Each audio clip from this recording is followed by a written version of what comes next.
Oh, that's a little bit, okay.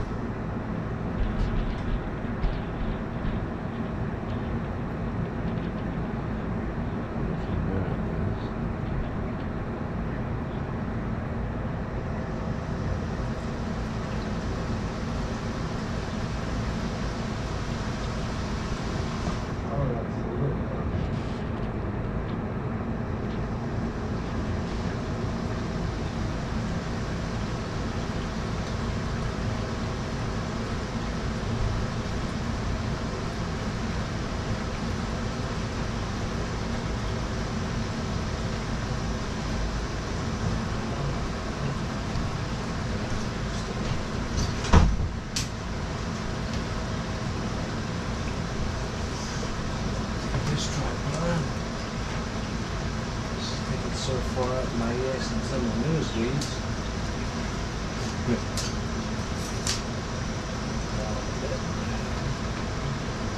Under. See what right behind this guy.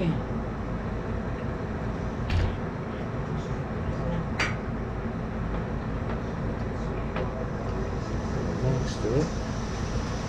We're going to power.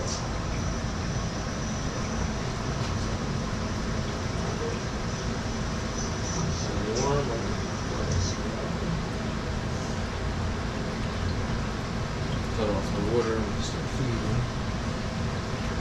I've set up a phone and that to go live.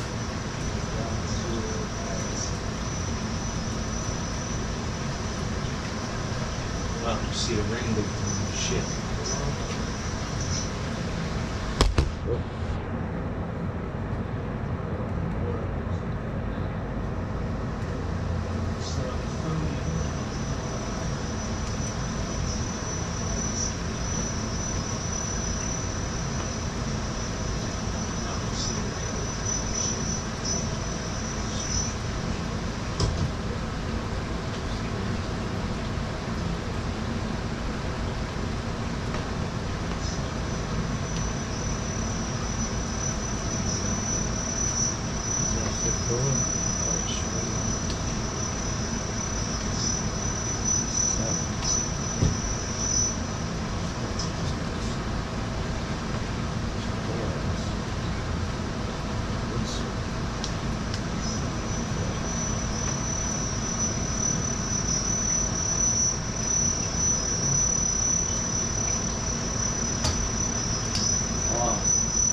They do it from the far side. I have the phone on where I got the USB over there.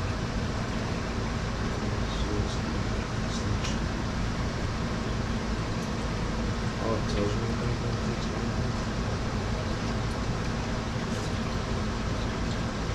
maybe it only makes a little difference.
cereal bus for us, Zuski.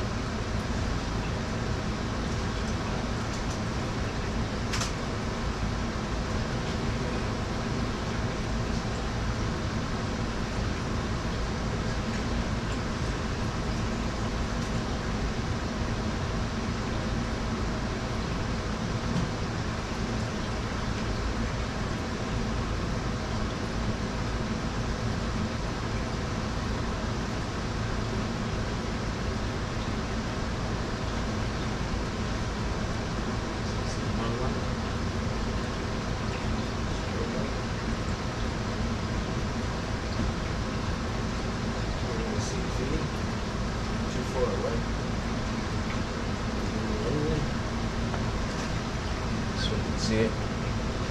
Turn off the water and get more down.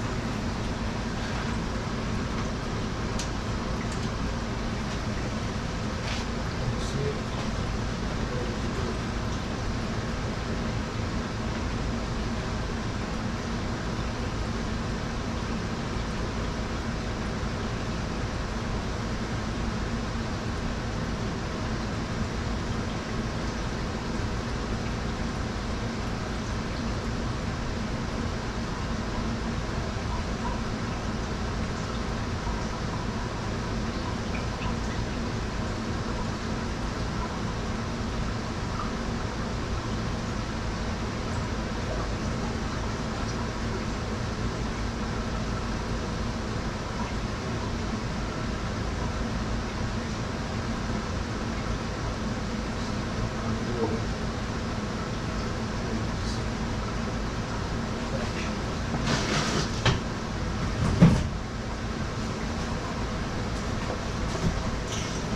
Some furniture polishing.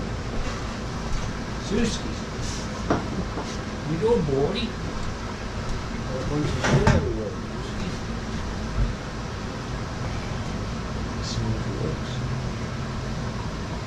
Go boy.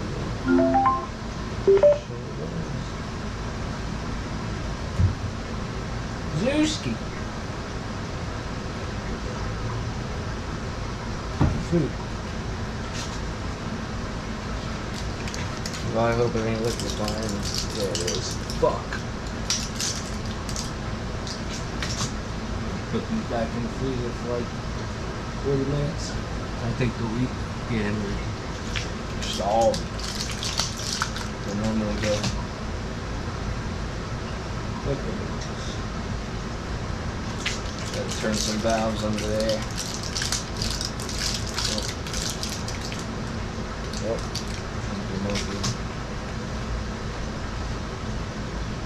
Some frost on it. Catch that. Yeah, we'll double feed them. That's all. Let this shit refreeze and come back in another half hour. Got the old 3 packages, 3 packets. We did.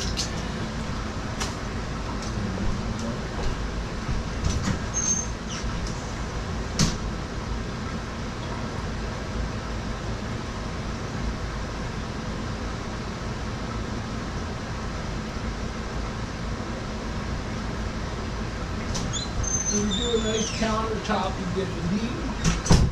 Just gonna show that one, nice countertop. Was a good countertop.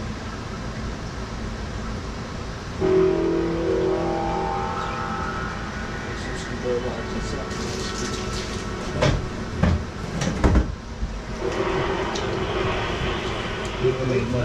Look at the zebra. Look at the zebras. He's a zebra crabbing. Toward the ultimate victory at Havana. The world watched what was believed to be a popular uprising of the people. Popular uprising for the Zuski. Zuski feeding fish. Zuski fish feeding. Zuski boy.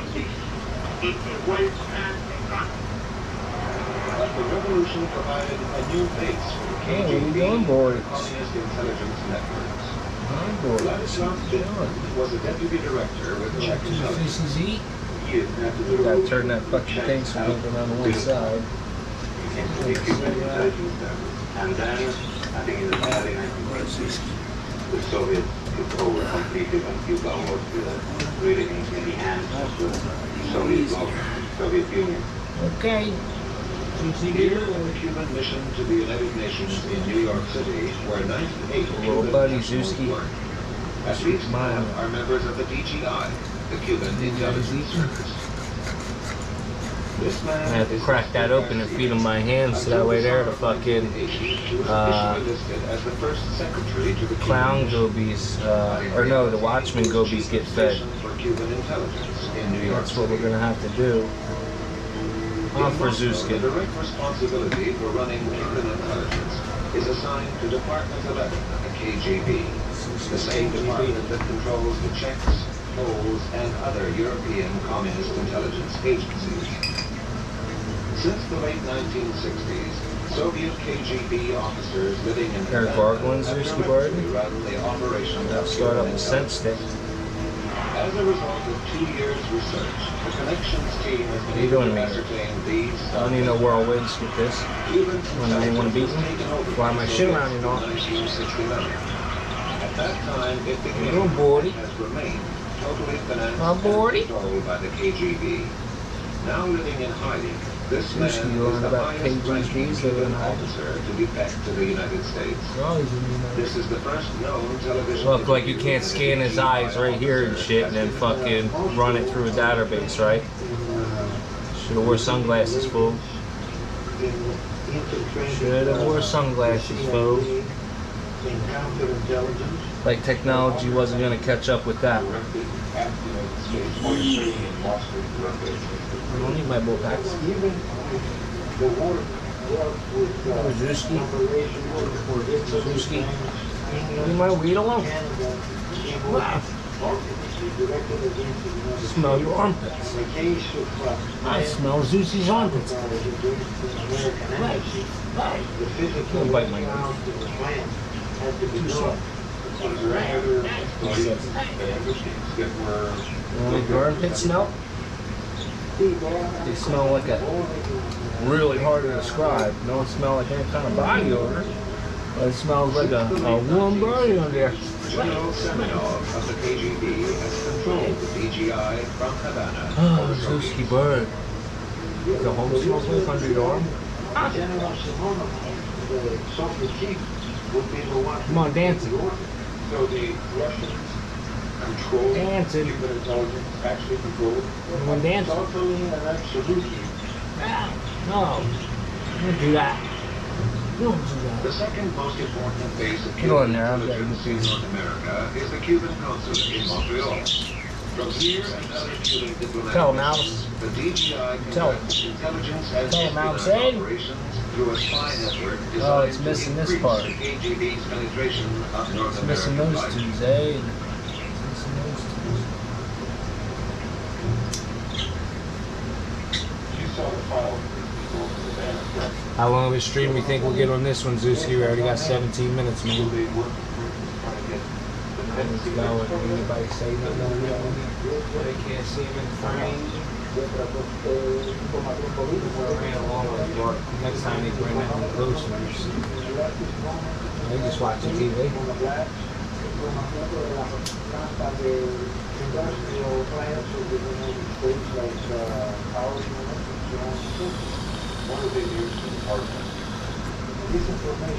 Where you going? This former DGI officer was shown the official list of the Cuban nations in Washington at the Cuban methods section. How many on that list? Let's see, get the water going, huh? Put some water in it. Take some water out. Hi, Mr. Clowny Fish. Oh, where's the big guy? I wanted to get him on film today. He better be out and about. Oh, this shit's fucking live. Where's he at? He wasn't on there yesterday. Where's he at? Don't tell me he hid when I started fucking setting up cameras and shit.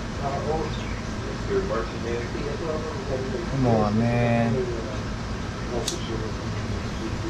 6 months after this interview, Ricardo Escartin was expelled from the U.S. for espionage activities.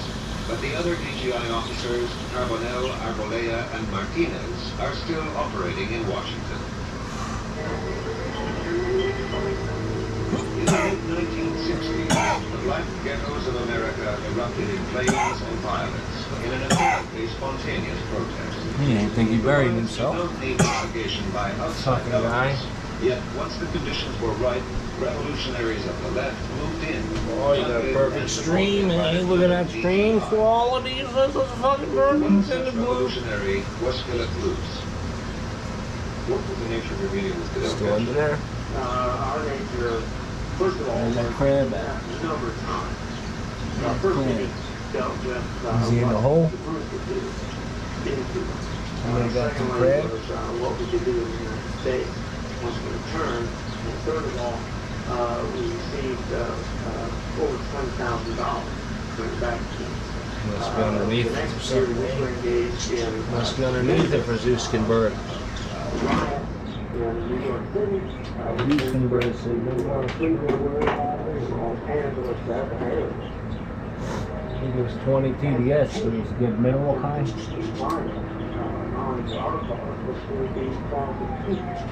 We train people to use weapons. We also train people on how to stand on top of their tenement buildings to throw down garbage cans or bricks. We also Oh yeah, I gotta swap that out. That's right. At that time, I'll use that one. with your own revolution. But while we were in Cuba, they gave the money to bring back utilized in peril.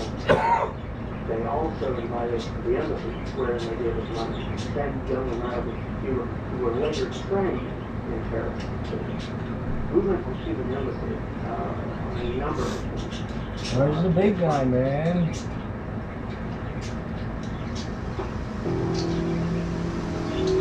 Even the little guy's hiding there.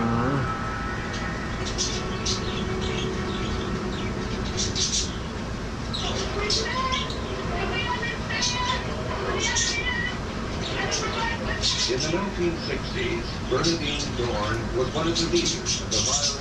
Damn, that Ras gets so spooked off anything easy, man. I can't believe he went and buried himself again. Bernadine Dorn surrendered after 10 years in hiding. With her was another weatherman, Bill Ayers, with whom she had been living. They held a press conference and stated their continued commitment to radical change. Resistance by every means necessary is happening and will continue to happen within the United States as well as around the world. And we remain committed to the struggle ahead. The man with Bernadine Dorn, Bill Ayers, was one of the key members of the weathermen during the 1960s. One who knew Ayers well during those years was Larry Bradwell, a former member of the Weather Underground, which had developed close ties with the Cubans. Well, when the Cubans viewed the revolutionary struggle in the United States, they recognized the fact that the left as it existed in 69 and 70 was not capable of overthrowing the United States. Consequently, they would hope that the group itself would be able to attack the system deliberately and provide assistance to the international movement, the international communist revolution. As they weathered it, if I became cut off from the main body of the organization, the Weather Underground contact, or reestablished contact, to get in touch with Bernadine Delgado. That was the code of Delgado. Where you going with that mule in your hand? Hey, Zeusky! Where are you going with that? A walnut in your hand. Zeusky walnuts. He's fucking crazy. These Mamba walnuts. Mamba Bamba. GI is organized into 7 departments and subdivided into geographic sections, the largest one being the United States section. It controls North American operations, including the UN, Of course it does. Through the UN, weather manipulation, Minecraft games, brigade. Oh. During the 1970s, hundreds of young Americans circumvented U.S. travel regulations to go to Cuba to harvest the Regulation and fabulation of the Aryan nation. As a suppressing the black fucking nation. the DGI Unreal already. Will you just let it be? Can't we all just get along? The DGI will use the occasion to train young Shit. American radicals. Cuban intelligence was well prepared for the Venceremos brigades when they arrived. What are you doing there, buddy? What the fuck are you doing in there? Chewing on sand. Always chewing on sand. And this guy just coming out of every little hole that there is. If it's a hole small enough for him, he's coming out of there. Yep. He's a holy fish. Comes out of holes. Holy fish. Comes out of holes. He's a holy fish. Young Americans were recruited Holy fish. in the brigade, working for the Too Cuban far over, but I don't want to be all up on this thing, you know what I mean? And be knocking it over and shit. You know what I mean? I don't want to be just, oh, am I in the view? Did I make it in the view? I don't know. Because this is live streaming on YouTube, and that's on the facing book. So you figure you get both of the big worlds. Not really making me look pale with that one. Hey, try the warm light. That's the warm lights. He does. You like the warm lights, there, Skate? Hey, Zeus! You like the warm lights, Skate? Is it warm for Zeus? But that it was justified in the sense that here was a means to train and politicize. We got too much white noise with that going on next to crank that down a little bit. Still running? Bring out young people. Yeah, it's still running.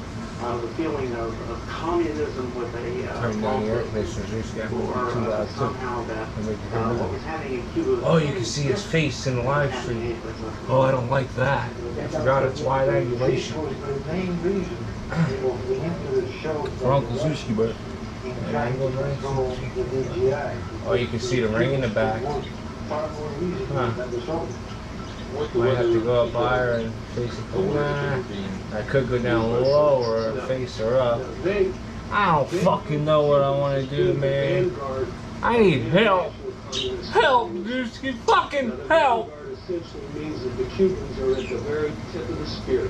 They're the leadership. Can you help me?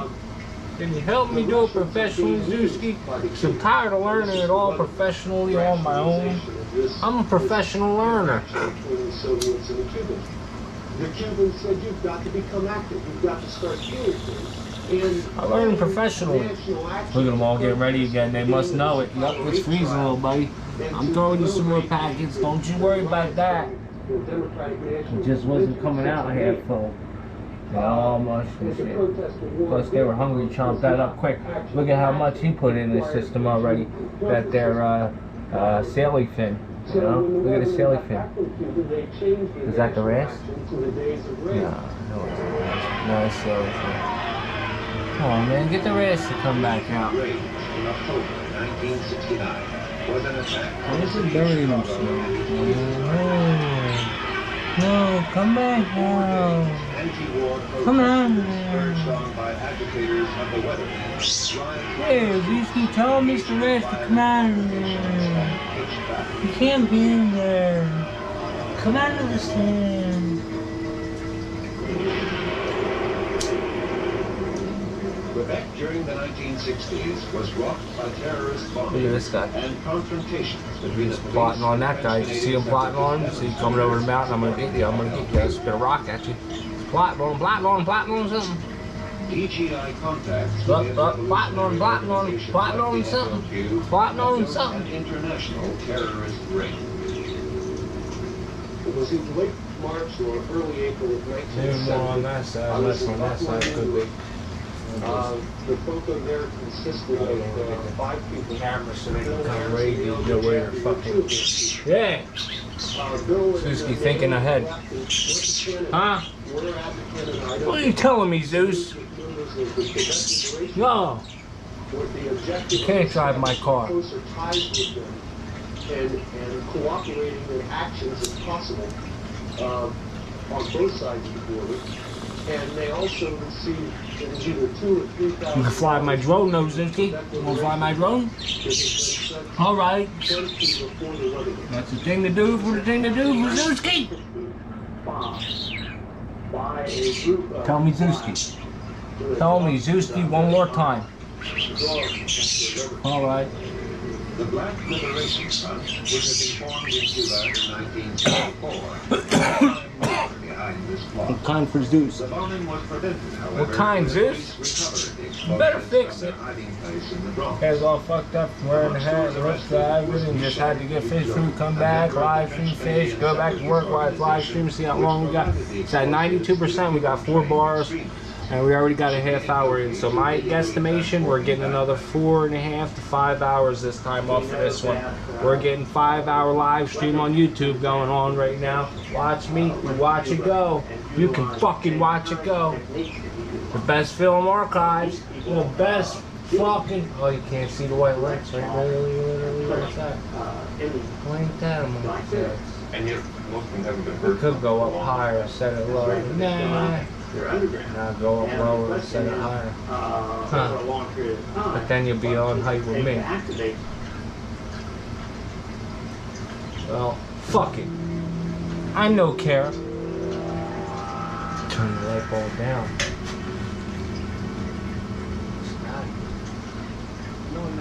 In the 1950s, an obscure, unassuming photographer Fucking act accordingly. operating his Better know business what's right for me. Wrong for you. Rudolph Abel attracted little attention until it was revealed. I hope I'm not bumping into this thing and ruining the fucking 5-hour shot, man. That's gonna be the worst. I know you can see all my motions and shit in it, but hey, you know, gotta have some kind of sacrifice. He found one. He fucking found one. Look at him go. Look at him. Look at him go. Look at him go. Look at. Did you turn him onto it? Is that what it was? You found them? Look at them all go. If they only knew what was being frozen right now. 3 packs. Now I gave him, what was it, 3 or 4? Gave him 3 cubes, I believe. 3. A spy who lives under an assumed name and is controlled by Department S of the KGB.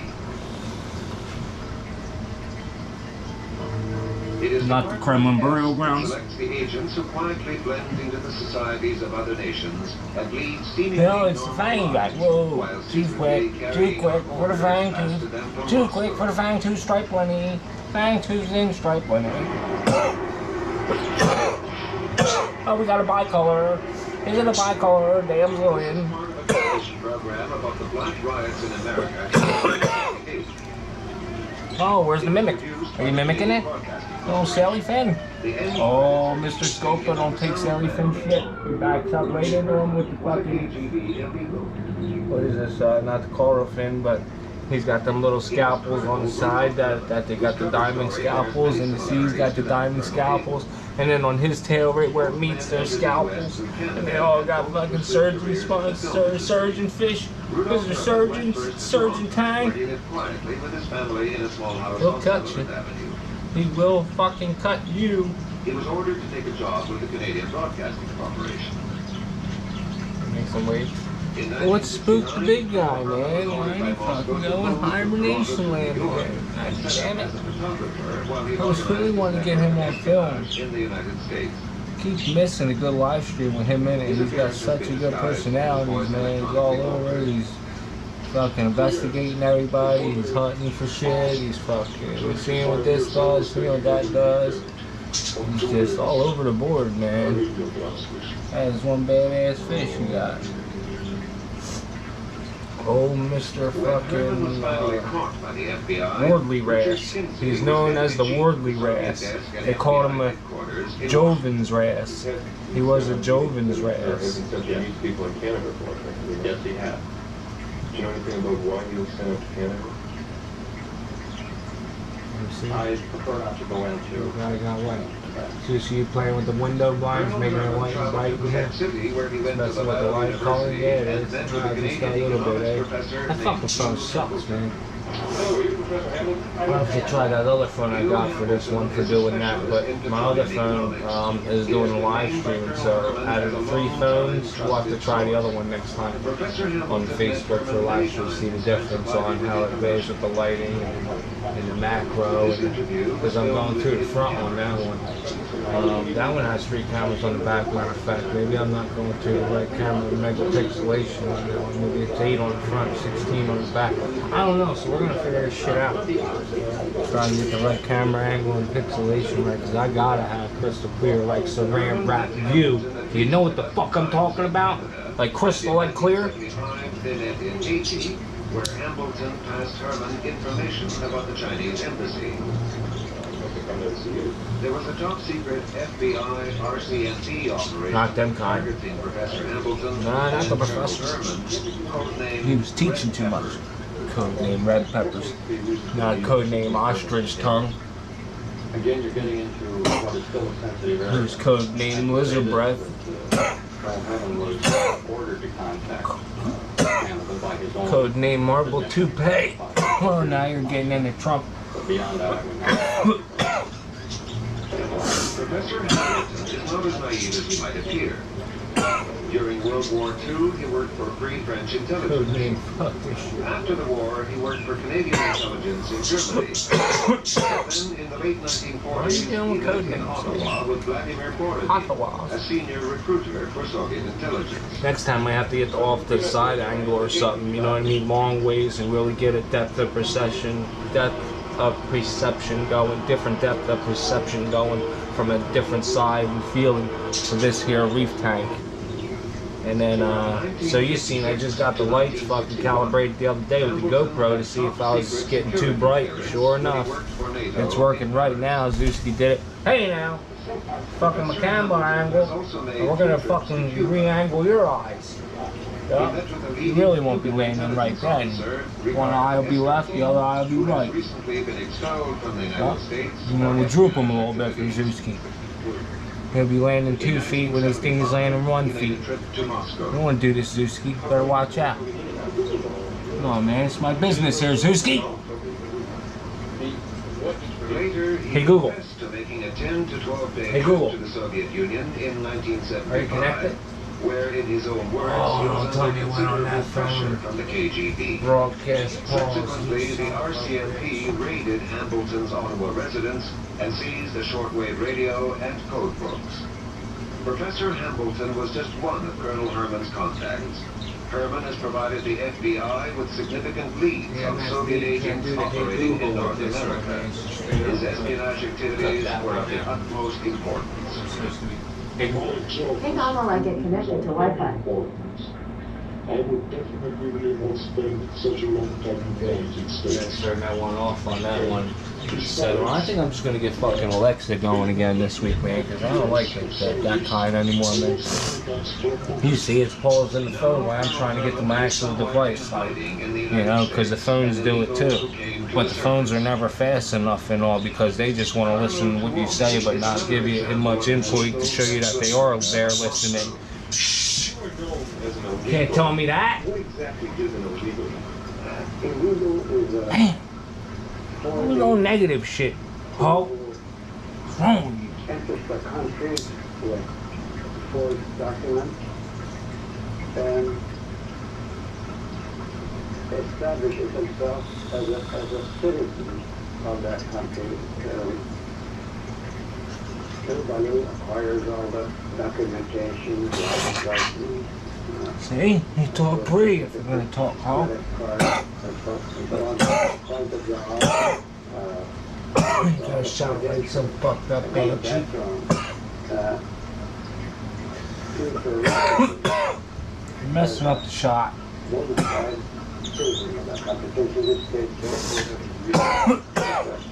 And you got all this from Moscow when you were training as a spy at a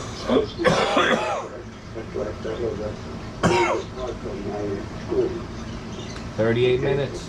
That's been all over the fucking place. Pause and stop and resume. Jesus, good grief. What he does here and there, Mr. Orange Goldie? Mr. Six Line Rass? Where's your buddy at, the big one? He's gonna fucking jumped under the sand and ain't coming back out until tomorrow morning, huh? He's gone. Ain't nothing getting him. I'd like to know if it's under that fucking cave or back. I think it's back under that part, right under that big branch right there. I think that's where he dug under there. You gotta look for a little bubble thing.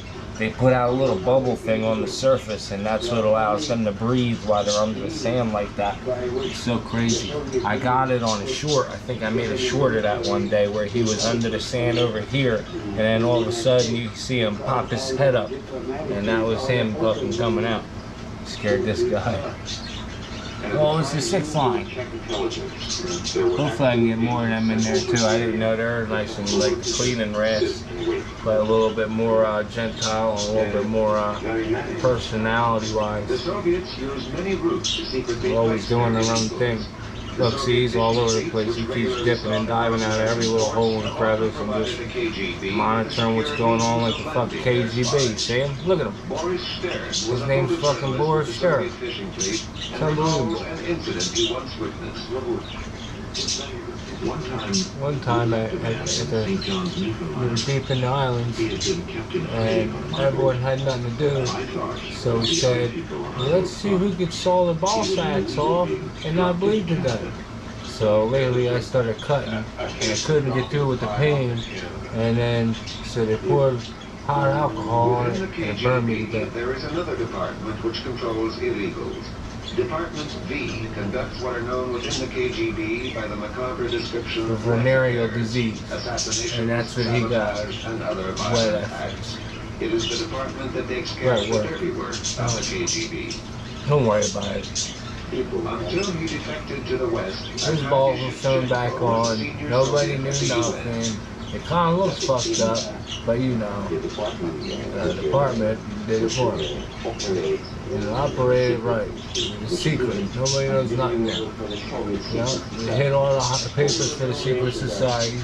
Have you ever cut anyone else's balls off and hit it? Yes. Americans would do it all the time. Six people a week, he said, damn.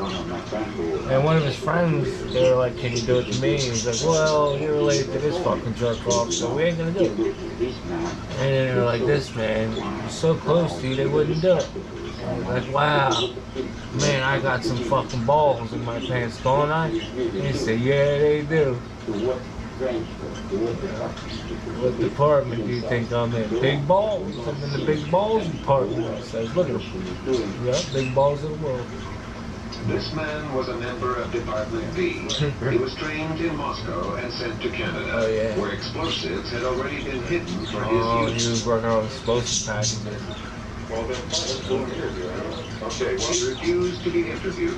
No. After months of work, the Norfolk My investigating balls are unit still healing. I to a can't give small interviews. town where he now lives in hiding. There he goes. Now he came out. Balls are healed up and wants to fucking talk to high heavens. Look at him. Look at and him. you decided for one reason or another not to go through with it. Now I'm on it. I'm healed up. I'm good. You should see my balls. They really did a terrible hack job. He said, look, come on, 4 years, man, and I still ain't got no pussy. He said, look at, been all over this red area and nothing. He was ordered to go to a Toronto suburb and observe a house and its But then he went back to Toronto and the suburbs. by one of the most famous defectors of all. He defected. Who fled the Soviet embassy He tried, in 1945. wouldn't give her the placenta. Now look at him. So this guy came to North America, was a severe anal rapist. He hides his face. Was still sending his KGB. agents looking for him.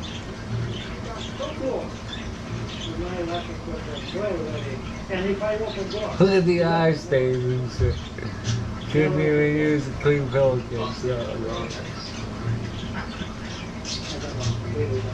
So, this could be like someone or something, but I never Zabotka had been activated by KGB agent Oleg Komenko, Must be who at sleeper the time cell. was working as a counselor at the Soviet embassy in Ottawa and was traveling with the Russian Morseyev Ballet on a North American tour. Strategically placed in Western Canada, Zabotka was ordered to plan, in the event of war, the destruction of the key refining and pumping stations that supply much of North America with its energy. Edmonton was also a center of top-secret cold weather testing for Canadian and American forces, and and Sabatka was ordered to find all that good about these facilities. Oh yeah, he's He had about other everything. important missions, one of which was to act as a link between Moscow and the Exactly how much KGB's iron enterprise was in their network poop. in North It was America. fucking amazing. That you were sent out to Edmonton with oil Yeah, refineries it's and the all that best sort of secrets stuff. we need. He said they were eating too many cats. I would presume they had their plans on, but I must really go.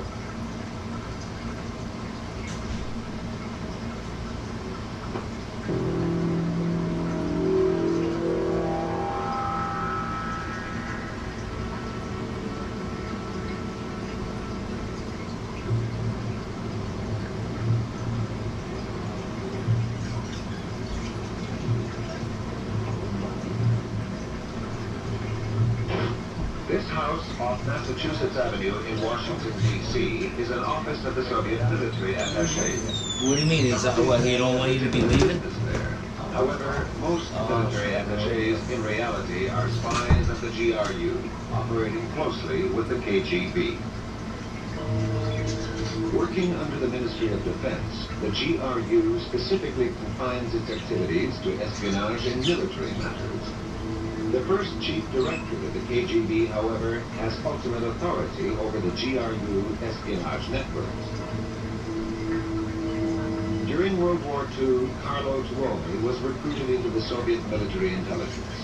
He was born in Michigan of Finnish parents who left America and went to the Soviet Union while he was still a boy. His buoyant knowledge of America made him a natural candidate to become a Soviet spy sent back to the U.S. as an illegal. I was trained to collect military information about the United States Armed Forces with special emphasis on naval affairs and shipments of arms, locations of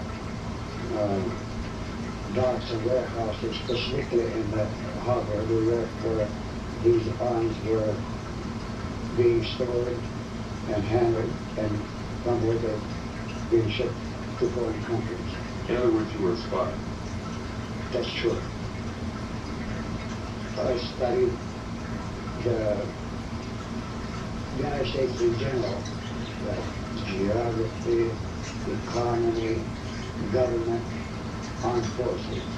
The woman who was my English instructor, I've been born in Brooklyn, was a graduate of Columbia University, had an excellent command of modern American English.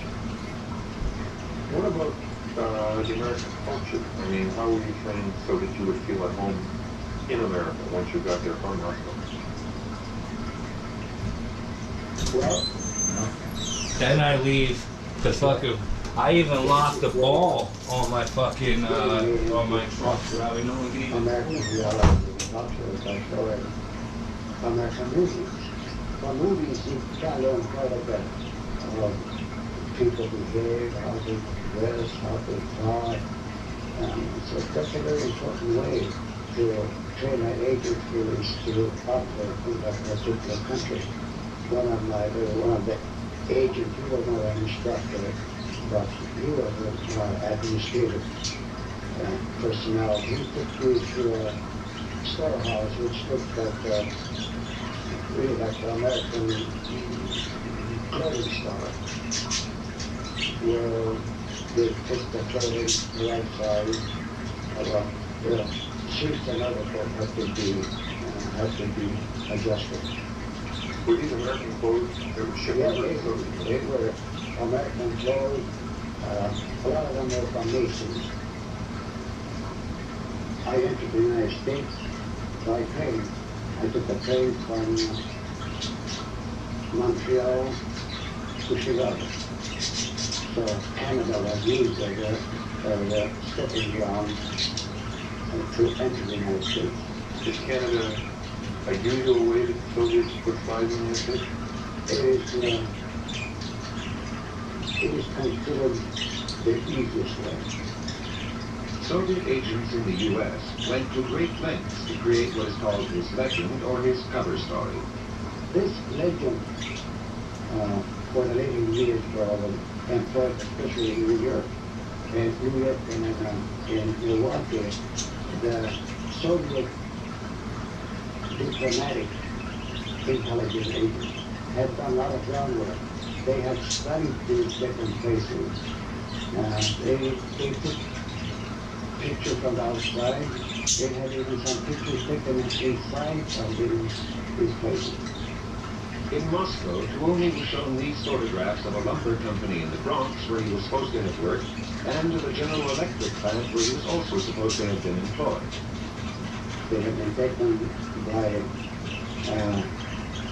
Soviet diplomatic personnel in most places looking for instructions for me originally in Moscow and was sent in covert form to Soviet intelligence agents who were posing as UN diplomats.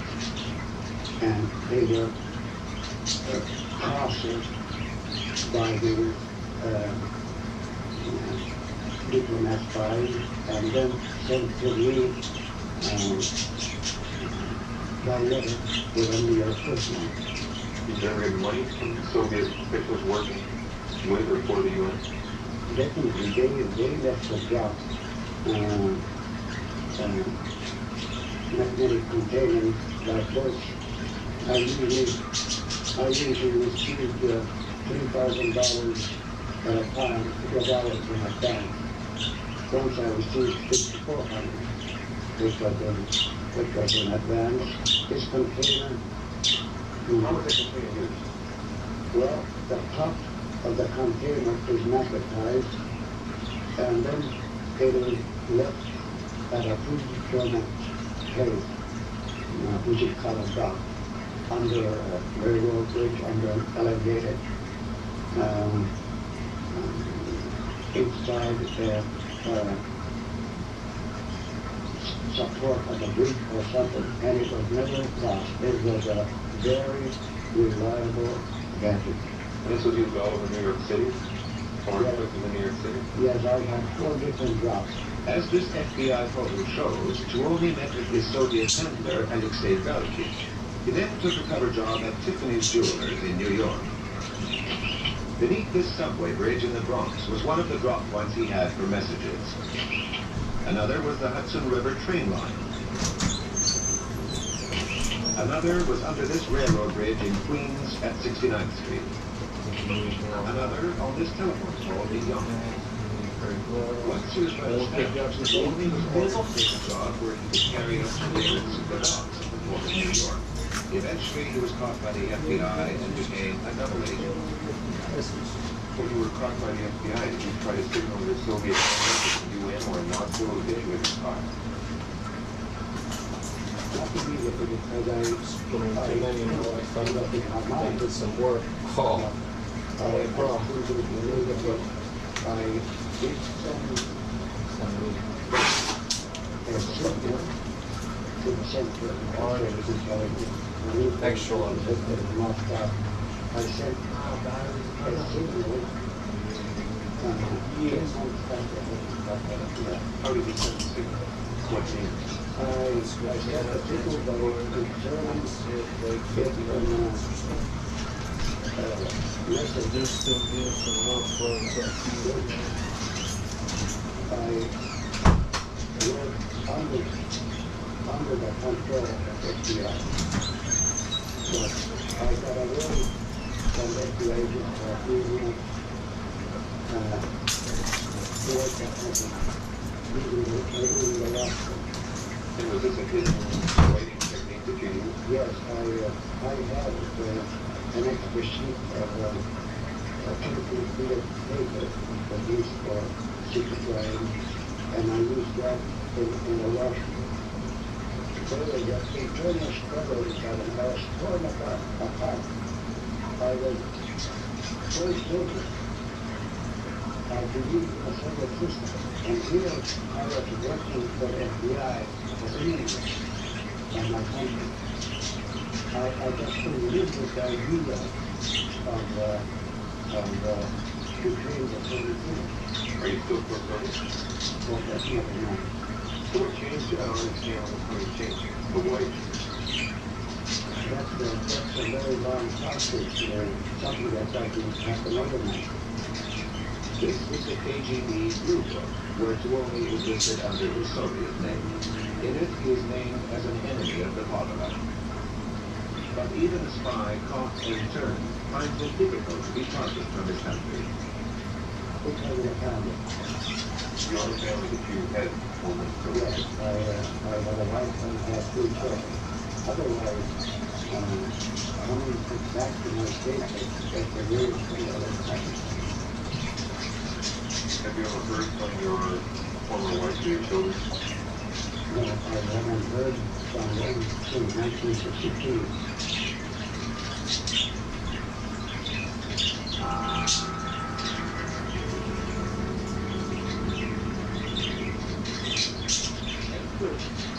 Yuri Dimitrov is a former KGB agent. Follows the statement of a very ancient Chinese philosopher concept was born 500 years BC before Jesus Christ, who said something to the effect that fighting war on the battlefield is the most stupid and primitive way of fighting the war. The highest art of warfare is not to fight and hold, but to convert anything of value into an enemy's country, be it moral, tradition, religion, respect to your authorities and leaders, cultural tradition, anything. Put white against black, old against young, I don't know, wealth against poor, and so on. Doesn't matter. As long as it's a third society, as long as it cuts the moral fiber of a nation, it's good. And let me just take this country. When everything is converted, when the country is disoriented and confused, when it is demoralized and destabilized, when the crisis will come. Within the KGB is a department that specializes in planting false stories and forged documents to distort others' perception of reality. It is the department that deals with disinformation. Department A of the KGB set up and controls the disinformation department of Czech intelligence. Ladislav Spitzner was deputy director of that department when he was with Czech intelligence. Disinformation can variety of forms. Basically, information deliberately misleading that is linked to a variety of channels to the opponent to deceive the decision makers in the United States, Germany, or Britain, or it can be a disinformation to deceive the public opinion around the world or in a specific country. You have to be really good at this when you're a Czech intelligence too. Unfortunately, I have to admit, yes. One of Spitzner's audacious schemes was to recover phony Nazi storage chests from a Czechoslovakian race. The chests were filled with genuine Gestapo and SS documents supplied by the KGB and specifically chosen to rekindle animosity towards the Germans decades after World War II. And I was a member of the diving team, and when I talked with people in the service about this, we came to the conclusion that this is a very good opportunity to play a dirty game against the Germans, that we would put something in the bottom of the lake and make it a bit discolored. So we prepared several German chests. Supposedly they were thrown into the lake by Germans who were just fleeing Czechoslovak territory. The cases were brought from the bottom in front of television cameras. The documents were then displayed in an elaborate press conference aimed at weakening the solidarity of the NATO allies. It was contracted in Italy, in France, in Austria. The press was published then, and basically the tone was anti-German. So what these German bastards did to us during the war, and there are so many who are still living in Germany. Who are the major targets of the disinformation campaign that you were waging? I understand there were 2 or 3 major Yeah. Well, the target number 1 is, of course, the United States, that it is called the enemy number 1, the main enemy. That is the official term for the United States. Then the second major target was the NATO alliance. And the goal was, the objective was, work toward the dissolution of NATO, with the hope that after some few years, the tension within the organization would reach such a stage, such a level that NATO would stop existing. NATO was formed in post-war Europe as a political and military alliance against the Soviets, but its most effective opposition now comes not from Soviet armies, but from Soviet disinformation, which continually attempts to turn one NATO ally against another. Each one of these papers appears to be a leaked U.S. government document, but they're all forgeries designed to sow dissension within NATO. This document made damaging remarks, supposedly from former President Carter, about both Greece and Turkey. This is a phony intelligence report on European left-wingers. This is a forged NATO document claiming to devise ways of getting support from a neutron bomb. A forged confidential State Department memo advocating economic espionage by America on her own allies. Many forgeries have been directed against Anwar Sadat, a confidential U.S. memo claiming his time is up. Or false reports on former Vice President Mondale's remarks that neither Sadat nor Begin are viable leaders. There have been forgeries released to show American suppression of Islam, the religion of his oil suppliers. Yet perhaps the most successful Soviet disinformation attack was on the KGB's main competition, the CIA. It began with an agreement in the mid-60s between the East German and Czech intelligence services. The two disinformation departments, again under the supervision of the Soviets, decided to start a long-term operation against the CIA, making life as hard as possible for the CIA. That is to label many American diplomats, politicians, cultural representatives as CIA agents and paralyze their position.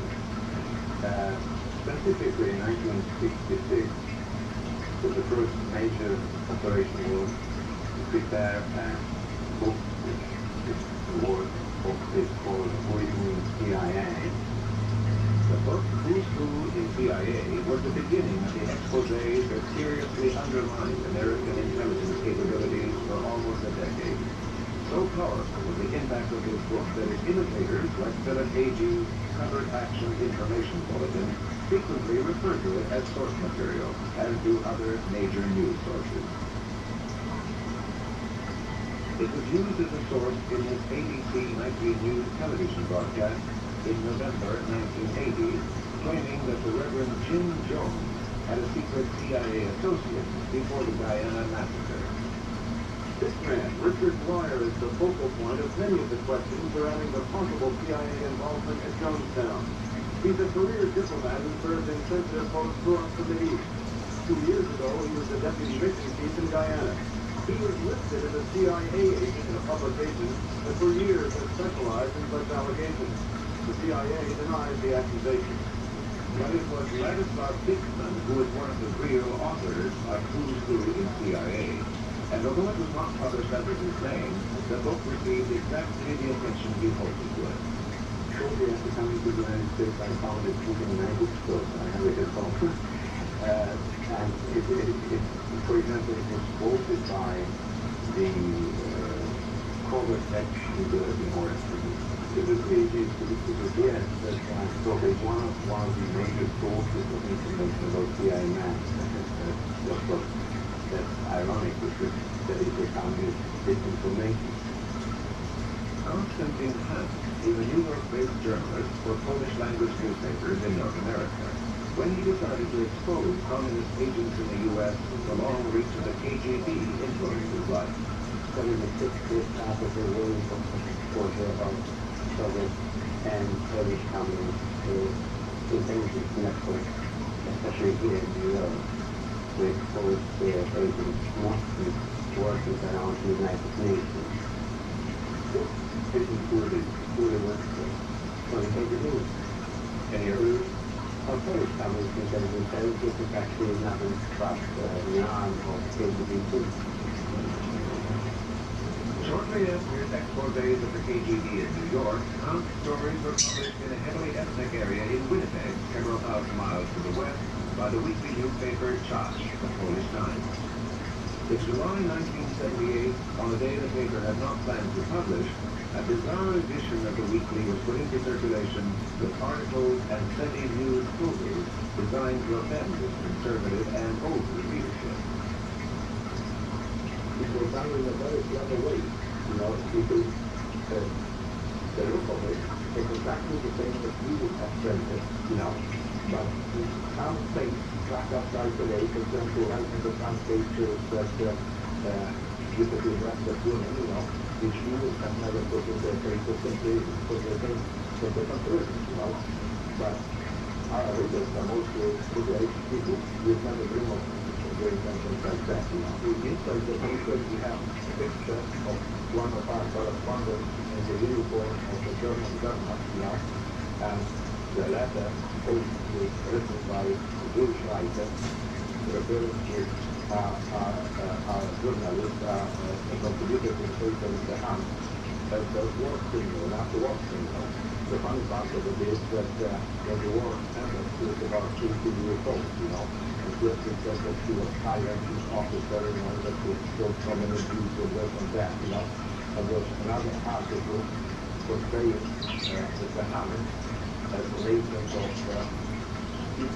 KGB, CIA, FBI, everything that is done. It has become a classic case of Soviet watch disinformation on a very personal level. The charges against Hans were also made in a letter supposedly written by the Jewish Defense League of New York, and the letter was sent out to advertisers of the newspaper, informing them that Czas was harboring a Nazi war criminal. I am fully from my beliefs and from my work and from my spirituality, I would say, that my father was in Germany. My engagement in the German army was not in Leningrad, because How long did you what did you do? I was a regular soldier. I was drafted in left of 44.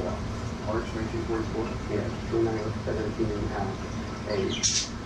And in February of 45, I was captured by the Soviets. The accusing letter was revealed to be a forgery when the real Jewish Defense League examined it and declared it had not been written on their stationery, and also that they had never accused Mr. Hunt of any war crime. What effect would this have had on your readership? What effect did this have on your advertising? I mean, what was Obviously, I think the main aim was to stop doing parties and have the same with the value policies as it was, you know, to take a look at the law. And they wanted, I'm sure, to take damage on the board of directors so that you fly it in and get some woody head of salary, and it could be a little bit softer possibly.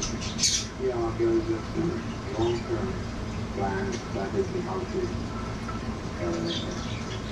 to try to prominently start to approach the country for organizations that are very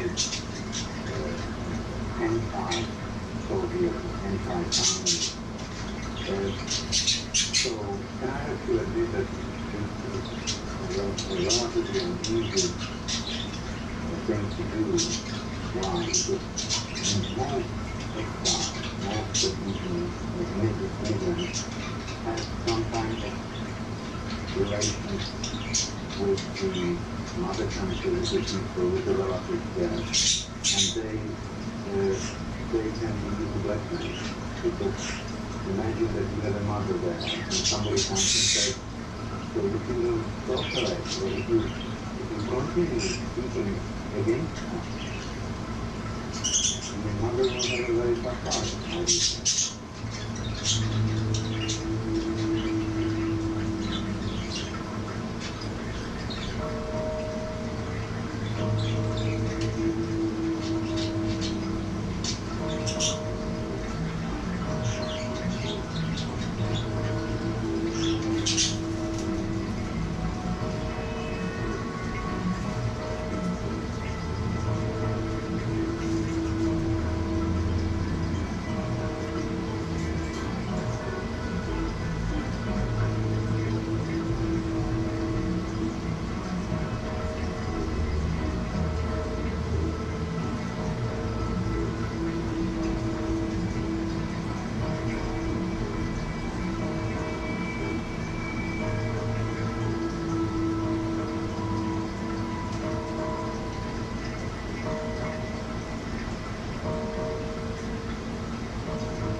My dad's I'll tell you about history on TV. It's like the Netflix news. Hundreds of exclusive documentaries and interviews with the world's best historians. We've got exclusive offer available to fans of time. If you go to History Hit TV, you can either follow the information below this video or just Google History Hit TV and use the code TIMELINE. You get a special introductory offer. Go and check it out. In the meantime, enjoy this video. It's more. Is always going to triumph over the other side. Hitler knows he needs industry if he wants to build a war machine. This is a war between the factories. The real story of how the Second World War was fought and won. The United States is about to launch the single greatest program of armor production in human history. They swamped the other side with a tiny mass production. The secret war of the factories that will decide the fate of the whole world. Gotta get back to work.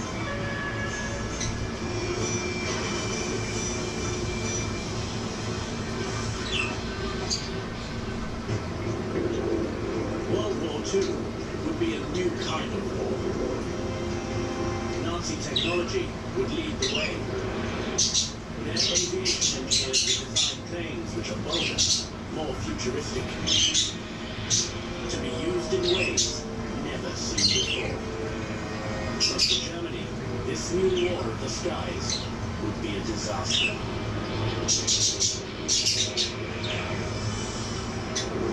Having seduced German voters with a promise to drag their country out of recession and make Germany great again, Adolf Hitler plans to create the most powerful armed forces the world has ever seen. And at its heart, a vast new air force of 21,000 planes. But who will build them? At the end of World War I, the Germans have a very large line of Junkers are producing all-metal monoplanes. These are some of the most advanced aircraft in the world. They also have brilliant German science. In many ways, German science was the greatest in the world in the early 20th century. Things like physics, chemistry, metallurgy, which is incredibly important in the design of aircraft. They're highly skilled craftsmen doing excellent, intricate work. But after defeat in the First World War, Germany is forced to accept the Treaty of Versailles, which forbids them from building a military air force. However, all of the big companies in Germany dealing in civil aviation are filled with former German Imperial Air Service officers. And these people will work very closely together secretly with the military. In the 1920s and early 30s, German aviation engineers are designing new military aircraft under the guise of producing civilian aircraft. Civil aviation in Germany are actually building prototype bombers and prototype aircraft as postal aircraft or as transport aircraft. The Heinkel HE-51, developed supposedly as a training aircraft, is actually a fighter plane. The HE-70 is officially a mail plane, but will soon be used as a light bomber. The Junkers Ju-52, supposedly a civilian airline, will soon be a troop transporter and bomber. And to further conceal the true purpose of these planes, they are tested in Soviet Russia. The secret part is that Germany will provide technology and knowledge to the Russians, and the Russians will allow the Germans to create military bases in Russia where they can practice with aircraft. Germany will train a new generation of fighter pilots and Air Force officers with the latest aircraft. By the time the Nazis come to power, Germany has already spent years laying the groundwork for rearmament. All Hitler has to do is approve the spending, And all of these ex-officers who are very involved in civil aviation put on a uniform and go and do what they've been doing as a secret shadow Luftwaffe. Hitler appoints his second-in-command, former World War I flying ace Hermann Goering, as minister in charge of the new government air ministry, the Reichsluftfahrtministerium. Hermann Goering, as a pilot, is not terribly well versed in the construction of aircraft and all of the intricacies of it. But within the Nazi leadership, we don't have a lot of scientific expertise. When Goering's air ministry moves to take more direct control of production, not all of Germany's airplane makers are happy. Hugo Junkers refuses to comply. In true Nazi fashion, when Junkers tells the Nazis no, they can't have his company, he mysteriously dies and the government takes his company. So it's not really any doubt in anyone's mind that the Air Ministry of Goering are calling the shots. Other aircraft designers like Willy Messerschmitt and Ernst Heinkel are ready to cooperate with the Nazis. After all, their dream designs are about to be made real, because Hitler is about to throw gigantic amounts of public money at them. It's not money raised from taxation, it's borrowed money, created money. Construction of aircraft for Germany is between 40 to 50% of overall munitions production. When you take into account the arming of the aircraft, it is usually over 50%. By 1936, the output of Germany's aviation war factories far outstrips that of Britain and America combined. The Nazis built new aircraft factories with war in mind. Blast walls protect workers and machinery. Buildings are dispersed so that a single bombing raid cannot destroy a whole factory. Men like Messerschmitt and Heinkel can hardly believe their luck, but they are not just industrialists. They are passionate aircraft designers. They love technology. They love aviation. Now, it's nice to make money and to create a business, but for them, it's creating these wonderful airplanes. And they're quite obsessed with that. As their factories expand, they attract some of the most skilled aviation engineers in the world. There's so much money coming into the likes of Heinkel and Messerschmitt that they're not only building housing for their workers, but they're building mess halls, sports centres, health facilities. They've got organic farms as well, and they're even using the sheep to keep the grass short on the airfields. Workers are treated very much as the aristocracy of the German workforce. It was considered far better to have a motivated workforce, and a workforce that is under your control. So someone like Heinkel will not just build a factory. The factory is simply a place of production. They will build an infrastructure to provide for the worker, but also make the worker reliant on them. But the workers themselves don't care about that. They're being looked after for the first time in years. And so they look at the National Socialist regime as something that's looking out for them. In the coming years, the workforce in the aviation industry will rise to 3 million. Ever more wonderful models make it from the design board to the factory floor.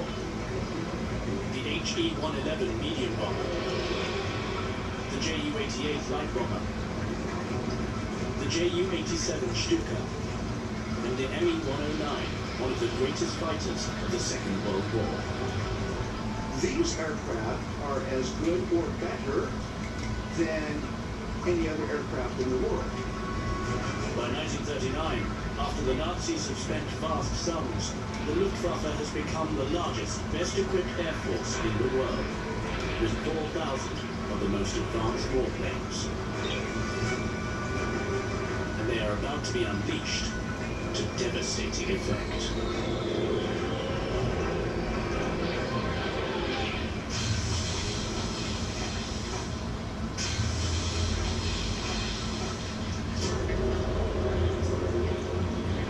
September 1st, 1939.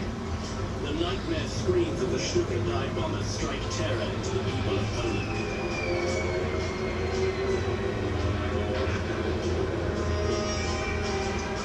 The outdated Polish air force is outnumbered 5 to 1 by the Luftwaffe. Many Polish planes were destroyed even before they could take to the air. The way this overwhelming air power is used to support the army heralds a new kind of warfare. Poland surrenders in a matter of weeks. Britain and France, two of the most powerful countries in the world, declare war on Germany. So Goering turns his mighty Luftwaffe westward to demolish the French Air Force and Britain's RAF. The Allies are stunned at the speed of the German attack. Hitler's fearsome Luftwaffe seems unstoppable. It appears that the Allies are being overwhelmed by German numbers. That's not the case. The Germans use their numbers very effectively. The German fighter planes in Stukas will fly 4 to 6 sorties every day. The French fighter force will fly 1 sortie a day on average. But Allied fighters do expose a weakness in the Luftwaffe squadron. The Stukas, which have been so devastating in their attack on Poland, are suddenly found to be extremely vulnerable to fighter attack.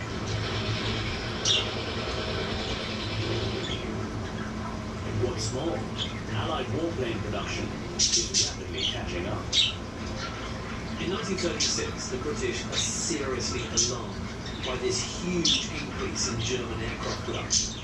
So what they do is set in place a scheme to use the substantial corridors free with its experience in mass production to start to build aircraft.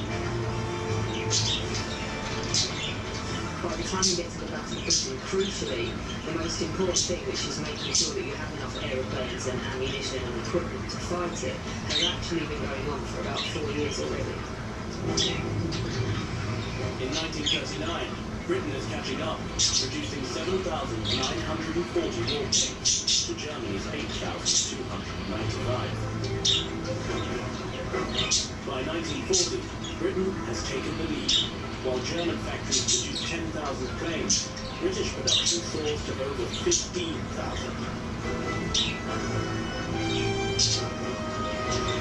Between May and December 1940, the Luftwaffe loses nearly 4,000 aircraft, a 71% loss of their strength. The British and Americans have not only figured out better ways to mass produce their aircraft, they have also invested in logistics to provide parts for rapid maintenance and repair close to the front line, wherever that was. The Germans have not. Throughout the war, grounded German aircraft that are missing a few parts and have very limited damage. They're almost viable aircraft, but they're grounded because they don't have a forward repair system. Anything beyond minimal level of damage, the Luftwaffe put the aircraft on a train and they sent it back to Germany to be rebuilt that issue in the factory where it was made. The Nazi high command knows it must dramatically increase warplane production. But to succeed, they must abandon the traditional methods of production that the National Socialists hold dear. The Nazis have a curious ambivalent relationship towards modern production and modern technical industry. On the one hand, they like it and they're actually quite big fans of high tech. But at the same time, there's an aspect of Nazi ideology which idealizes handicraft production and slow-scale production. It's the curiously complicated aerospace combining modern economy and modern high technology with a highly romanticized, backward-looking vision of the past. And so the idea is to somehow have pure paper music to have both a modern economy and at the same time not take on board what that modern economy requires. The Nazis' backward-looking reverence of handicrafts meant that their aircraft were well made, but their output is slow. During actually the 1930s, when that company industry, you had very skilled technicians, shipwright workers primarily, working with a static section in what the production line as we understand things now. some of the very high-level sheet metal work guys would have taken 3, 4, perhaps even 5 years to train to get to that particular level. If a contract was given where you had to suddenly leap into mass production, you had a shortfall of very skilled labour available. They shoot themselves in the foot, because unlike the Allies, they are determined only to use highly skilled workers, which means that you don't have enough of them and they can only run one shift a day. German aeronautical engineers come up with wonderful designs. Highly skilled craftsmen lovingly build beautiful planes, but it's all hopelessly inefficient, costing far too much, and taking far too long. There is a cultural aspect to the German failure. They just didn't want to adopt American management tools. And then of course you've got this other problem. That's cronyism, because in the Nazi regime it's not about what you know, but who you know. Under Nazi state control, corruption and cronyism goes right to the top. The man Hermann Göring appoints in 1936 to oversee the creation of what is supposed to be the greatest air force the world has ever seen is his old friend, the flying ace, Ernst Udet. Ernst Udet is one of the most remarkable characters of early 20th century and Nazi Germany. He is a First World War player. Ernst Udet, with 16 victories, is Germany's top surviving ace from the war. He's a hero, he's a brilliant stunt pilot. He enjoys nights out, he enjoys women, he enjoys very much the perks of his celebrity life. He's also an alcoholic. In many ways, you could not imagine a more unsuitable character to handle the nuts and bolts of putting together a modern air force. At a time when German industry is desperately short of raw materials and resources, huge contracts are dished out by Udet without the normal competitive tenders. But it's an exceptionally inefficient way to do things. The more capitalist approach of the Americans and the British and simply insisting that companies produce at reasonable cost in mass production with reasonable quality, and now that worked a lot better than Germany's approach, which is this bad mix of private industry and state control and direction. As the crisis of German war production deepens, Hitler gets more involved, which only makes matters worse. Hitler will be having these staff meetings, and he will be changing the production priorities every 6 weeks. You know, if you want to produce 200 aircraft a month, and somebody saying, can you just change this, can you just do that? You could be down to 100 a month, you could lose 50% of your production. For no good reason. How do you plan to run a war economy when the Führer, who is the source of all the power, is changing the production priorities and issuing orders off the top of his head? And this gets more extreme as the war goes on. Now this is taken to a whole new level by Udet. He wants pretty much every brand to have dive bombing capabilities. In the initial plans to build up the Luftwaffe, dive bombers have a role in hitting precision targets. Dive bombers will take out bridges, like the support of the Army and ground troops. And so you get, for instance, with the Ju-88, it's a mid-range bomber, it's great, it's ready to go into mass production, and then along comes Udet and decides, no, actually, I'd rather a dive bomber. So he pauses production, and the whole lot has to go back to the beginning again. You're adding a lot of complexity. You're rebuilding, redesigning aircraft. You're adding a lot of weight, and you're making the production process much more difficult. To put that into production factory environment is a nightmare. So by the time it actually does come off the production line, it's already lost that competitive edge.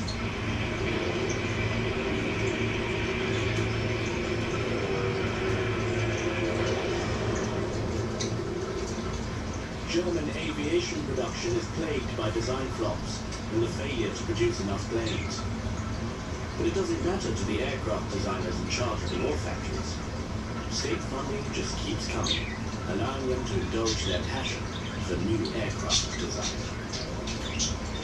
The thing about government contracts is they are a cash cow, and if you're a company owner with your own ambitions and your own projects in mind and things you want to achieve, then inevitably you're just going to milk it as much as you possibly can. Each new design is dangled in front of the Nazi high command as a solution to their problems. The superiority of German engineering will secure an area victory.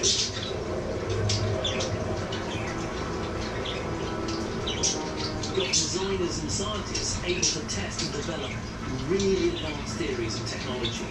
And of course, you've got these ambitious company owners who are really keen to establish a commercial lead on the opposition. And they make a really compelling case for government funding. The problem is when you're constantly coming up with new research ideas and new technology, in terms of production, it required a whole new level of intricate planning about how to produce these things, and they were losing ground all the time. The combined problem of self-indulgent engineering design and bureaucratic state interference reaches a new level with the development of the HE-177. They pour more resources into the building of the Heinkel 177 than they put into any other aircraft. It dwarfs the construction of any other aircraft because it is going to be the German heavy bomber. It's going to be the German Lancaster. It's going to be the German Liberty. The problem is they make a fundamental design decision early in the process. Rather than actually put 4 engines on it, they actually got 4 engines and made 2 engines. The 2 power plants on the 177 are 2 standard engines bolted in a common crankshaft. And that might sound good, you might think that actually will improve aerodynamic quality. I mean, the engineering in that must be enormous. With this huge black prop shaft coming up front, rather than just simply put 4 engines on the thing. I mean, you would wonder why. Otherwise, that aircraft could have been over here bombing England very successfully. Actually, what it did is it created too much heat and led to explosions. So the Heinkel 177 was a death trap. It killed many of the pilots who tried to fly. Hitler called the plane garbage. HE-177 is a testament to Ude and his meddling, because he suddenly decided at the end, presumably he looked onto the factory floor and said, guys, do you know what would really make this awesome? Is if we made it a dive bomber. They just actually get it to the point where it flies pretty well, and then they pull the plug on the plane.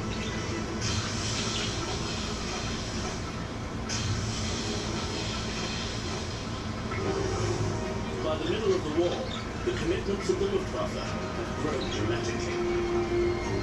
The Nazis are fighting on the Eastern Front, North Africa,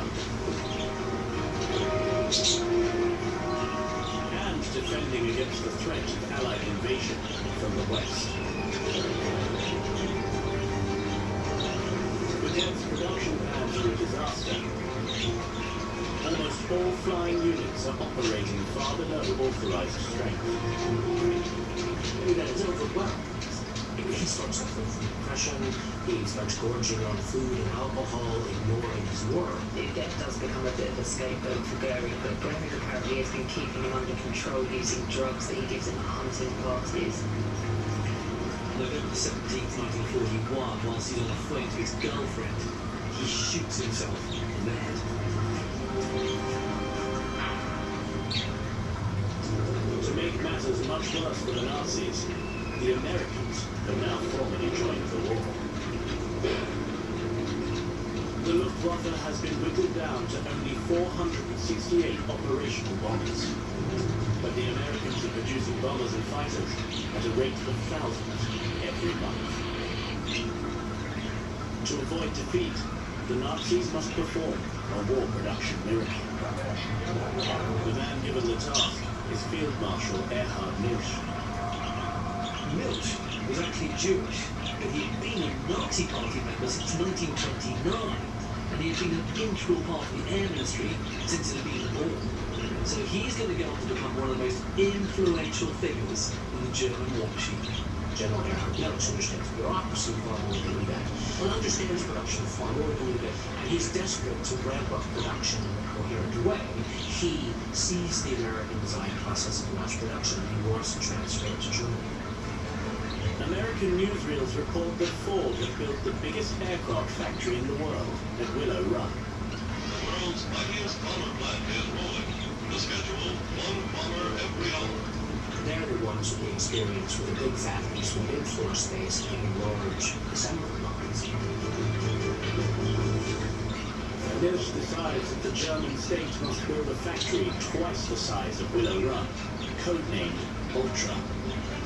But the giant factory will never open its doors. The Nazis failed to master the American production systems. German war production continues to depend on skilled craftsmen performing complex tasks by hand. Losses are mounting in the war on the Eastern Front. The Germans are now punished for their reliance on skilled labor, with soldiers dying at a rate of around 60,000 a month. Ever more men are called to fight. By 1943, you've got German young men who might have been working in factories who are all of a sudden being shipped to the front. And you've got a serious labor shortage. There is a potential solution. Now, that's not one that a more ethically minded society is going to deem thinkable. That, of course, is slave labor.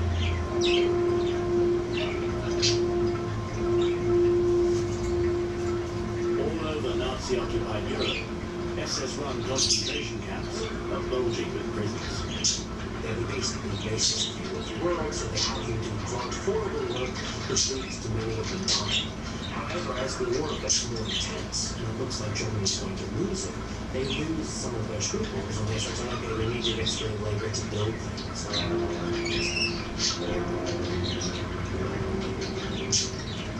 But as France like Heinkel discovered, it's not that simple. So thanks to Uga and the general cock-up that was the HE-177 bomber, Heinkel was basically on the verge of financial collapse.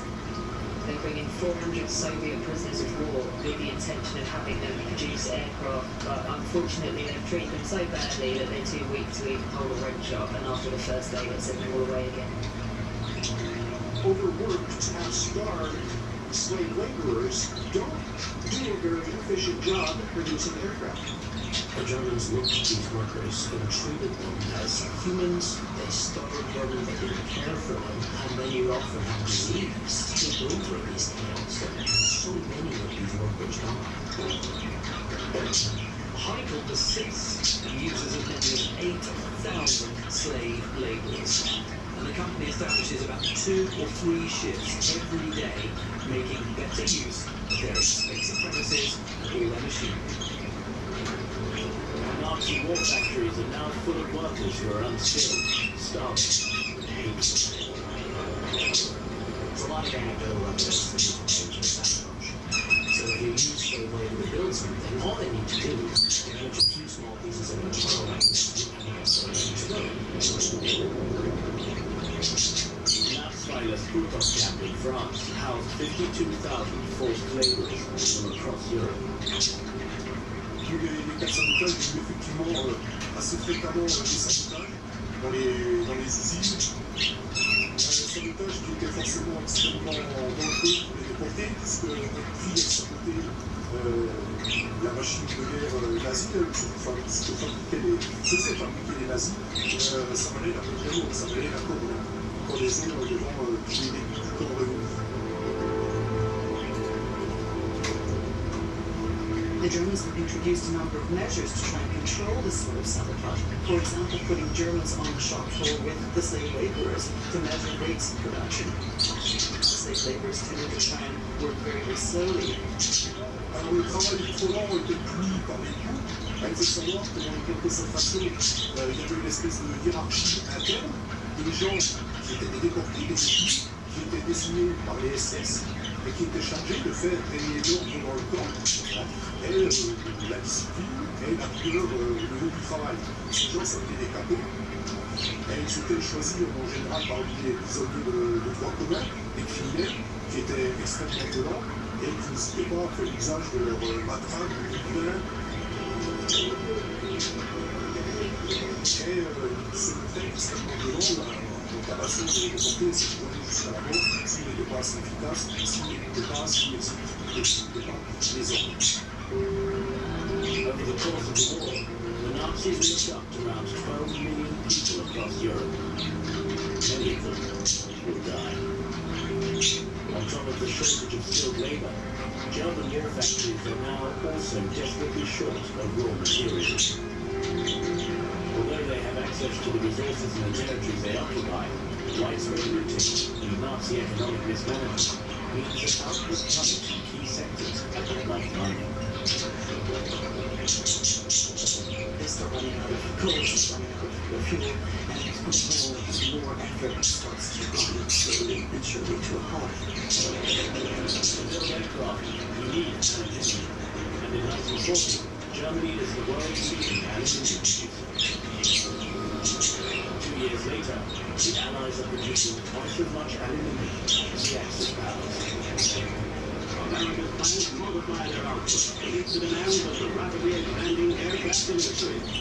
German industry is now so short of aluminium that they start resorting to salvaging it from crushed American bombers.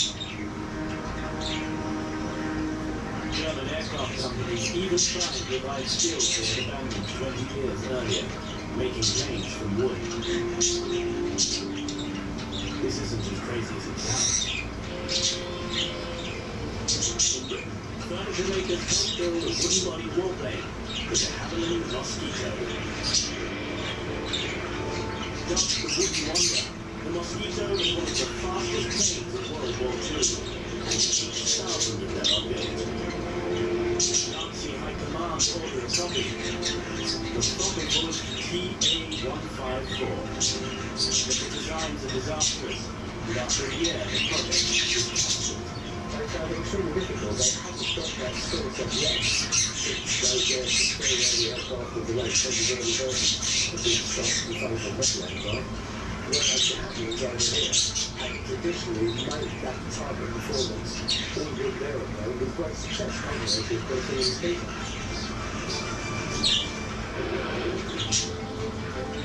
Allied war factories are outproducing the Nazis.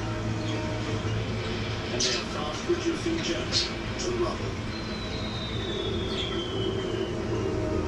The completed Luftwaffe can only try to defend against the onslaught.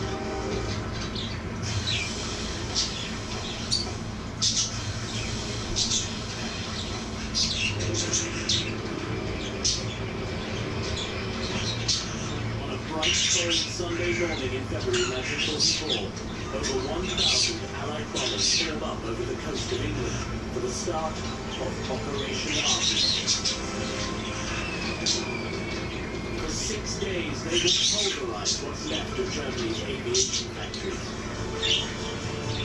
In a desperate attempt to protect them, every available German fighter was scrapped. This is part of the Allied plan.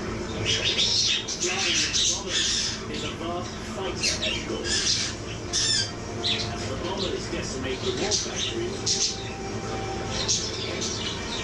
the fighters deliver a mortal blow to the Luftwaffe. Operation Argument becomes one of the defining engagements of the Second World War, so much so that it's referred to as Big Week. I can only imagine what was going on in administrative circles when the Nazis realised that they'd lost 1 in 3 of their remaining fighters and 1 in 5 of their aircrew. In the Battle of the War Factory, the Nazis refused to admit defeat. They established repair teams are sent out to damaged factories to salvage whatever they can. Now this is remarkably successful, partly thanks to the construction of the new factories with their blast walls placed around all the key pieces of the machinery. The Nazis have a two-pronged reaction to Operation Argument, and that is to firstly not have all of their factories so close together and to disperse them as widely as possible to make it difficult for them to be destroyed, but also to put all of their focus into producing fighter aircraft to combat Allied bombers. But even in these desperate times, the Nazis managed to waste vast resources. In March 1944, Hitler orders that protected from bombing, war production should be moved underground. At massive expense, a giant network of caverns and tunnels will be built to house subterranean factories. A huge part of the German economy goes to the production of concrete, because they're building these facilities to withstand bombing. Even today, the brooding remains of this Herculean undertaking haunts the forests of Germany and Eastern Europe. And for those manufacturers forced to move to mines and caves, there are a whole host of other problems to contend with. In Daimler-Benz's factory, in a former gypsum mine near Heidelberg, 195 people are killed in accidents caused by tunnel collapse. Conditions are so bad in an underground Junkers factory producing fuselages for bombers that 40% of its output is unusable. 80% of the cycles produced in a factory in a salt mine are destroyed by dust in the air. To be able to keep materials stable in those conditions must have been an absolute nightmare. I don't know how they managed to do it. But there is one war factory innovation which actually seems to work. It's cheap, easy to build, and the Allies didn't even know about it until after the war. Forest factories. All you do is you find a remote part of a railway line and you plant a load of makeshift huts next to it and you move your machinery in and you start to produce. The logical thing for the Nazis to do would have been to just do the forest factories, and instead, being lunatics, they decide to embark on this massive construction of underground bunkers and tunnel factories. As the forest factories remained undiscovered by Allied bombers, Nazi plane production rockets to its highest ever levels. The Germans were building almost 30,000 fighters by 1944, a truly massive number. They never ran out of airplanes. They had lots of airplanes all over the place. They ran out of pilots. So many of these fighters are never used. Although 1944 sees record German aircraft production, Allied war factories easily outproduced them, building a staggering 160,000 warplanes. While you've got to look on the struggling with this massive shortfall of pilots, High Command have fixated on trying to mass produce an aircraft that's at the very cutting edge of technology. The Messerschmitt 262 jet fighter. On paper, the plane looks like a great fighter. But in practice, as ever, its development is hampered by military and bureaucratic interference, and its production thwarted by a lack of crucial raw materials. The Nazis have got approximately 1.3 million people employed on producing the Me-262. If that's true, then the Nazis had more people employed on producing one type of aircraft in 1944 than the America had employed in the whole aviation industry, which is just ludicrous. Explosives are very unreliable. So putting a jet engine into the air for the Germans in 1944-1945 is a terrible gamble from one that doesn't pay off.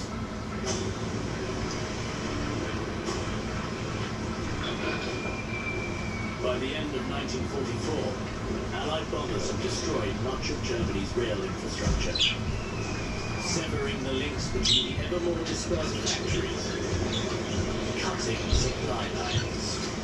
They were so short of raw materials because obviously everything was closing in on them. The Allied bomber offensive was so powerful that it unleashed this destructive chain reaction whereby, for example, the destruction of transportation, coal could not move, if coal couldn't move, factories couldn't operate. If factories couldn't operate, you couldn't make aviation fuel. If you couldn't make aviation fuel, airplanes couldn't go up into the air. So the German economy collapses from within.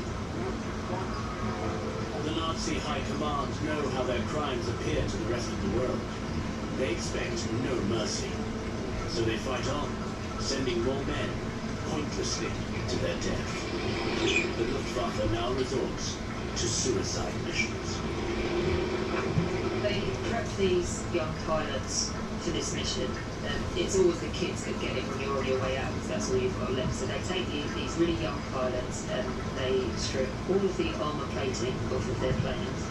They reduce them to one machine gun to fight with and just give them like a pathetic 60 rounds, which will last, what, half a second? They were going to take these barely trained pilots at 30, 40, 50 hours, and they were going to crash into Allied bombers. They were supposed to pay a lot. Essentially, for want of a decent plan, they're going to use the aeroplane as a weapon. The original plan envisaged a force of 1,500 aircraft, with orders from above scale it down to just 120.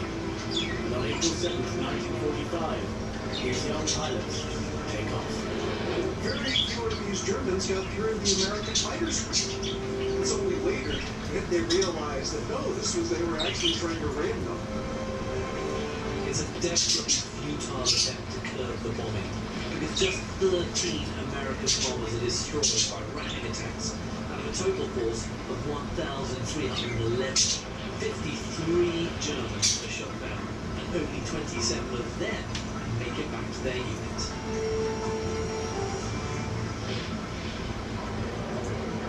Germany's warplane factories were lavishly funded.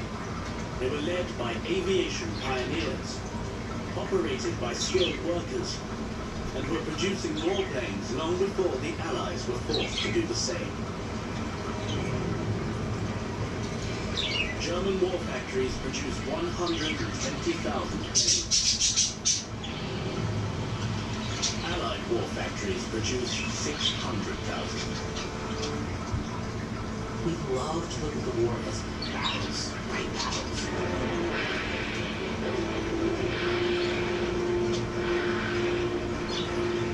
Pick something like the Battle of Christ, biggest tank battle of the war.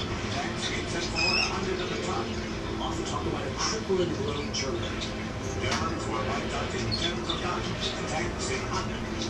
Tank boxes and 0.2 or 1% of German military output.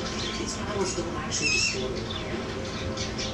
You lose far more of your production in this area than you will lose in any land. Look at it as an economic and technological competition and control in the air. And you'll have a very different view of what the war is, but you'll have a better idea of why Germany actually loses. The war that the Nazis started would not be won by Aryan bravery, or by the military skill of German generals, or the poisonous propaganda of Nazi leaders. This mechanized war was to be a war of the factories. A war the National Socialists were always going to lose.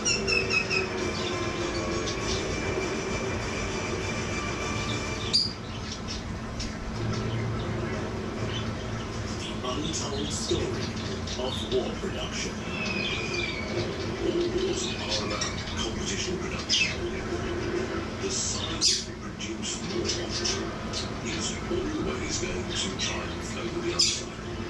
Hitler knows he needs industry if he wants to build a war machine. This is a war between the factories. The real story of how the Second World War was fought and won. The United States is about to launch the single greatest program of armor production in human history. They swamped the other side with a tiny mass production. The secret war of the factories that would decide the fate of the whole world.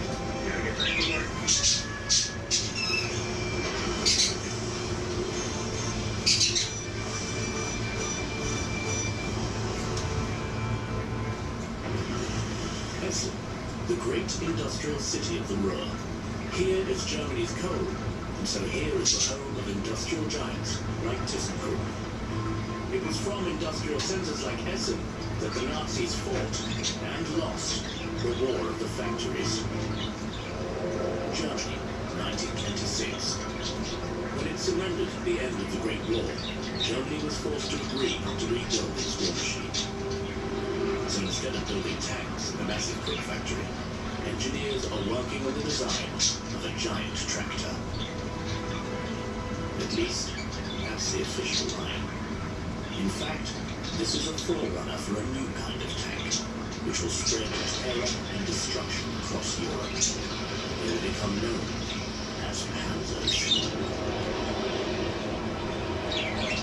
Defeat in war has not dented the ambitions of Germany's powerful military bureaucratic elite. Certain elements of the German hierarchy don't appear to have learned anything from World War I. They want a British Empire, but they're fixated on the part where you go out and conquer, and not on the part that comes afterwards, which is essentially trade.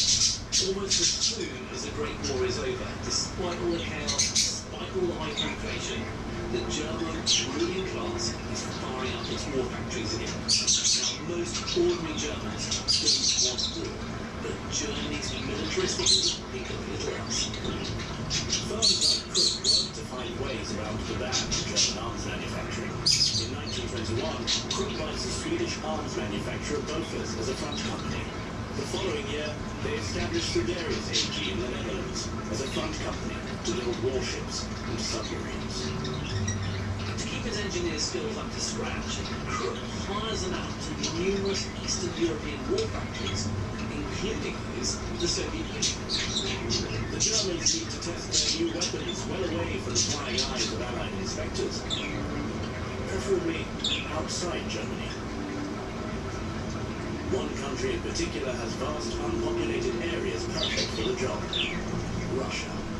And the Russians will allow the Germans to create military bases in the West where they possess tanks, where they can practice with aircraft. They set up a tank school, practicing with real tanks, and they're working together with the Russians on tank maneuvers. For once, we have something that's not solely the Nazis' fault. When they came to power in 1933, they ramped up real, but it was already there. It had already been happening for 10 years. The National Socialists disapprove of capitalism, which they see as Jewish and American. But to win an empire, they need its help.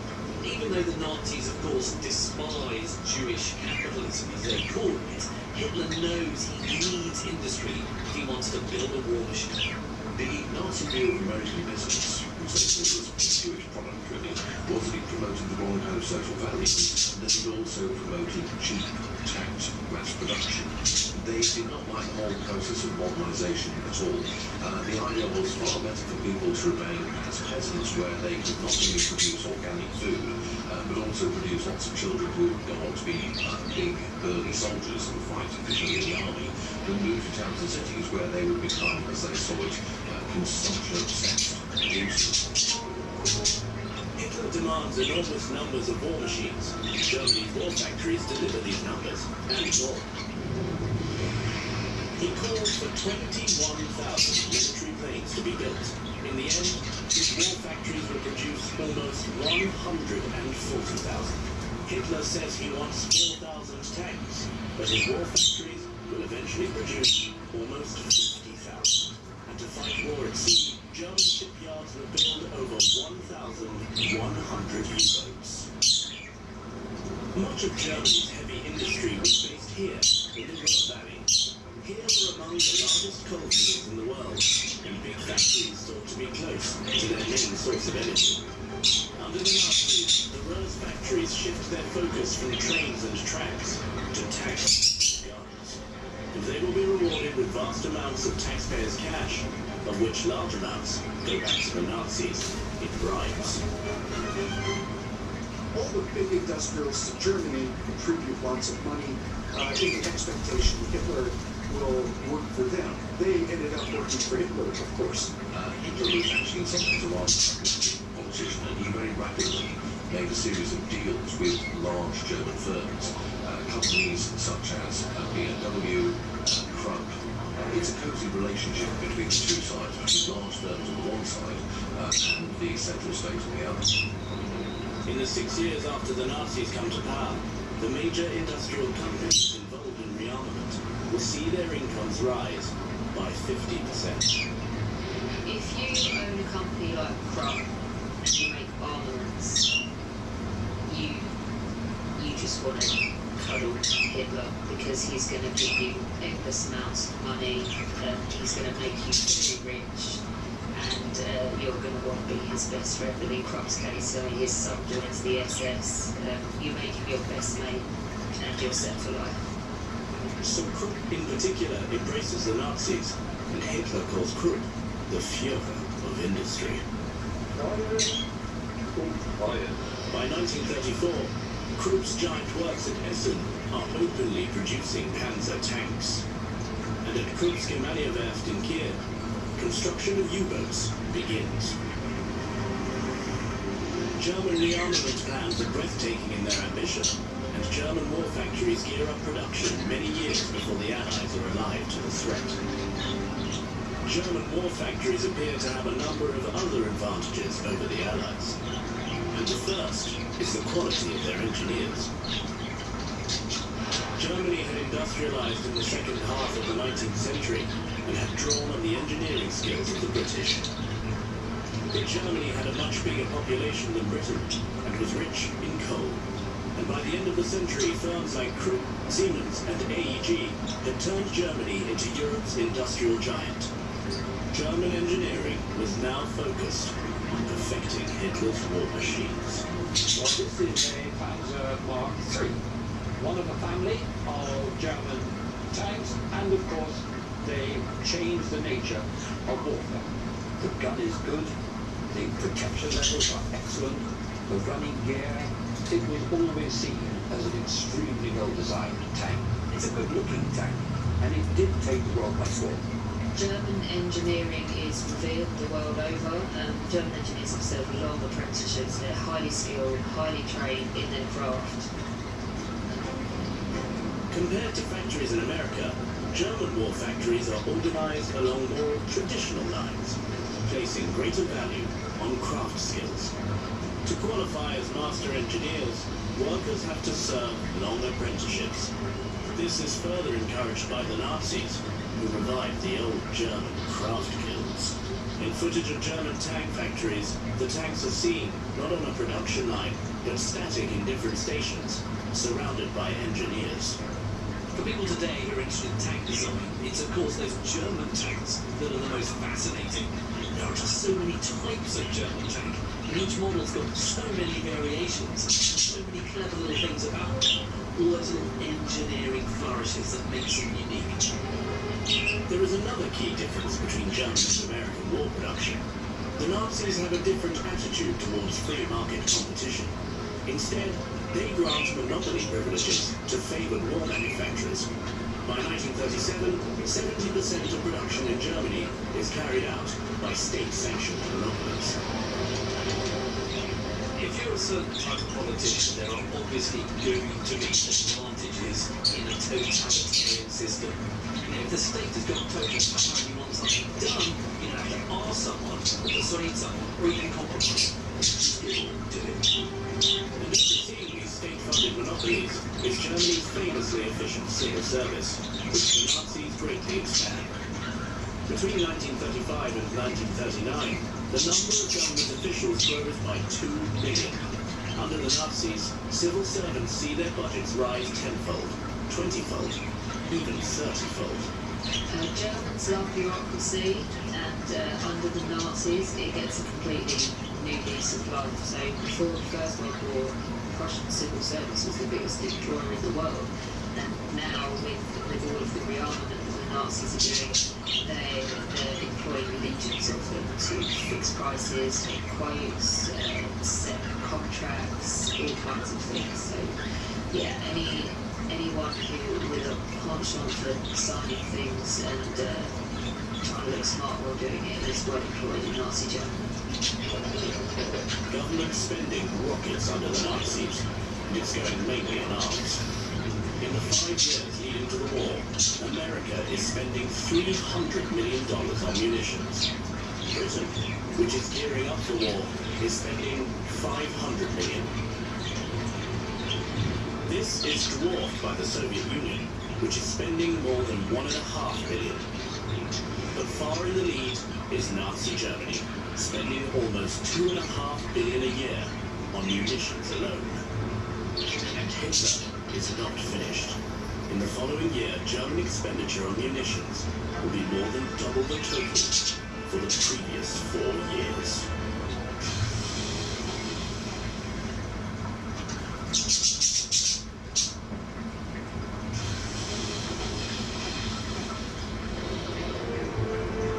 In the late 1930s, the German economy is, to all intents and purposes, on a war footing. The workforce in Krupp's factories and shipyards has tripled from 35,000 to 112,000. This is the German Baltic coast. It is where you'll find ThyssenKrupp marine systems, which can trace its lineage back over 200 years. Even today, they still manufacture cutting-edge ships and submarines. In 1939 alone, at Krupp's shipyard in Kiel, and 15 others along the German coast, 60 new U-boats are launched, with many more under construction and on the order books. By now, the Nazis have at their disposal no fewer than 3,000 Panzer tanks, 4,000 warplanes, and a giant stockpile of armaments. What's more is that these war machines have been beautifully crafted by German engineers, according to the very latest designs. So the oldest tank in the German infantry is just 7 years old, and the U-boats are brand new.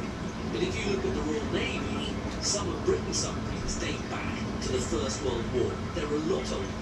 German war factories have equipped the Nazis with the most formidable armed force the world has ever known.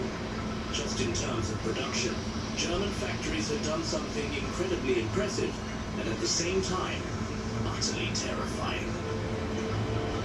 The cost of building this war machine is vast.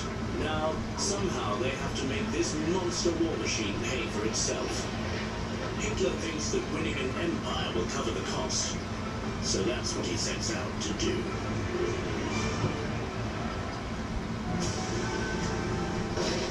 On the 1st of September 1939, the German army invades Poland. When Hitler enters Poland, it actually looks really easy, because he unleashes this huge, newly constructed army and air force. Of course, the world is left absolutely stunned. 2 days later, you've got Britain and France declaring war. When Germany turns west and invades France, victory is no less decisive and swift. Now he sends out his U-boat wolf packs to devastate Allied shipping lanes in the Atlantic.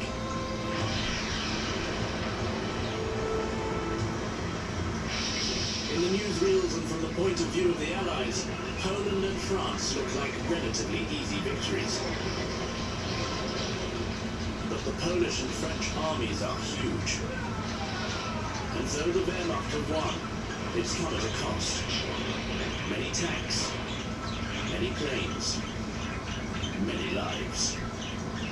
Hitler is delighted. But the Wehrmacht know they've been in a fright. In the first 4 weeks of the war, they've marched into Poland, and it's seemingly a walkover. They've conquered Poland, but they've lost 25% of their tanks already, and it's taken them 6 years to build up that tank force, and they've lost a quarter of it in 4 weeks, with the greatest respect to Poland against an adversary that is nowhere near the toughest that they're going to face. Hitler orders his war factories to go into overdrive. When he'd invaded Poland, he hadn't expected the British and French to declare war. Now he has a much bigger fight on his hands, and Hitler knows it will get even bigger when he invades Russia. But the Nazi state controls all economic life, so it's able to put all the country's resources at the service of war production. The German people will be taxed to the limit and must do without the ordinary comforts of life. Output from German war factories begins to rise. As Germany is controlled, already German expansion into Austria and Czechoslovakia has won the Nazis coal mines and steel mills, as well as the highly prized Skoda works, a rival to Krupp in terms of size and output. Just one of Skoda's factory complexes employs more than 35,000. When Hitler invades Russia in the summer of 1941, he is able to send in the largest invasion force ever assembled in human history. 3,500 tanks, backed up with 7,000 armored vehicles and more than 2,700 warplanes. The speed with which the Nazis move into Russia is absolutely breathtaking. And Stalin can only do one thing. He's got to relocate his factories to the east to stop them being captured. It seems that Hitler and the Nazis are riding high, but the reality is somewhat different.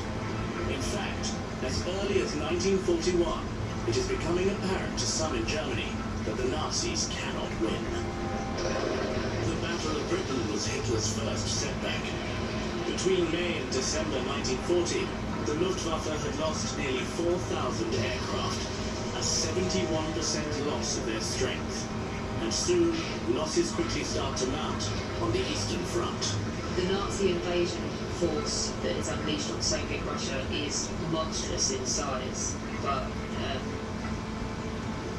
nobody had read a history book and learned anything from Napoleon, and the losses were correspondingly enormous. By the end of 1941, Hitler has lost almost 3,000 tanks. The mighty 4th Panzer Division is reduced to just 38 vehicles. What's more, the communists have access to a seemingly endless supply of manpower and resources. By the end of 1941, its tank factories are outproducing Germany's by 2 to 1, a figure that will increase to 5 to 1 by the following year. To make matters worse, British and American war factories are gaining momentum. 2 hours and 12 minutes. Allied war factories are now overtaking those of Germany. In 1941, between them, Allied war factories produced 15,000 tanks. In the same year, Nazi war factories produced just 2,400, fewer than they're losing in battle. So many of what the Nazis had imagined to be the advantages of German war production were turning out to be the very opposite. The use of skilled craftsmen has become a terrible hindrance. The logic of American mass production was to divide up the complex tasks of skilled workers into many simpler tasks, which can be carried out much more quickly and repetitively by lesser skilled workers or machines. Skilled craftsmen take longer. They have to spend time changing tools, wandering around the factory floor looking for parts, and switching mentally and physically from one task to another. Apprenticeships meant that it took several years to train more craftsmen, and just at a time when German factories needed more skilled labor, existing skilled workers were being called up to fight in the army. The interference of the military, meanwhile, was causing huge delays to production. Wehrmacht generals were constantly interrupting production, demanding changes to the designs of tanks and other equipment. In America, a firm like General Motors concentrates on tanks like the Sherman that have been specifically designed with mass production in mind. And then they're able to produce them in these really big numbers. But the Germans have got the opposite problem. They've got these far more technically complex tanks, which are just impossible to mass produce. Well, the Tiger I is built around a superb gun, the 88mm gun. It has excellent armour, good protection levels, but it is over-engineered. The Tiger was simply too complex, too heavy, and too expensive. And they were produced at a time when Germany was short of fuel. And these were very, very thirsty tanks. And so, as often as Holy juice can... I am covered in sweat. The Sherman could not be more This Cat was in the actually Hat. hand-produced, like a Did the ATV about that. This was mass-produced, like a Ford. And it has straight welding, Hey, Google. sides. Hang on while I get connected to Wi-Fi. The ultimate mass-produced tank of World War II. Shit, I forgot I can't Hey Google. Hang on while I get connected to Wi-Fi. Said it again. The Second World War intensifies. Oh, shit, birdies. Right in front of the air. Become more efficient. Yeah, we Compete did. with each other for war contracts. Yeah, birdies In did. Germany, the state has awarded monopolies to favored companies. What's more, these companies are heavily regulated, working under the Oh, we need to supervision feed of them large again. numbers of civil servants. In Germany, quite unlike the United States and Britain, the economy is entirely controlled. So you've got these legions of government officials and bureaucrats controlling every aspect of production. Every transaction, from hiring workers, sourcing parts, machine tools and raw materials, they all have to have official state approval. So if a tank or an aeroplane factory needs copper, steel, drills, or lathes, they need to apply for a permit. This, of course, doesn't encourage efficiency at all. What it does, it hampers it. In fact, this huge bureaucracy actually causes chaos. And there's something else crippling production in Germany's war factories. One of the biggest problems Nazi Germany faced Big Daddy once come back in. was getting raw materials. Huge, huge problem. And it was one of Hitler's biggest worries and headaches. This was a problem entirely of the Nazis' own making. To the National Socialists, global free trade was Jewish and capitalistic. They yearned for national economic self-sufficiency, and they will require Yeah, they raw only need materials 4 from wheel, like cost 3 1/4. Yeah, but like, policy to reorient German trade away from global trade networks. The idea they have is to foreign trade distributions. The problem they faced was that a lot of the raw materials they needed, things like nickel, for example, could not be found except in look at the big guy, there he goes, he's going. So to be honest, He's hungry, he's hungry. the only way to get those vital raw materials is by conquering the territory or having them controlled by puppet states.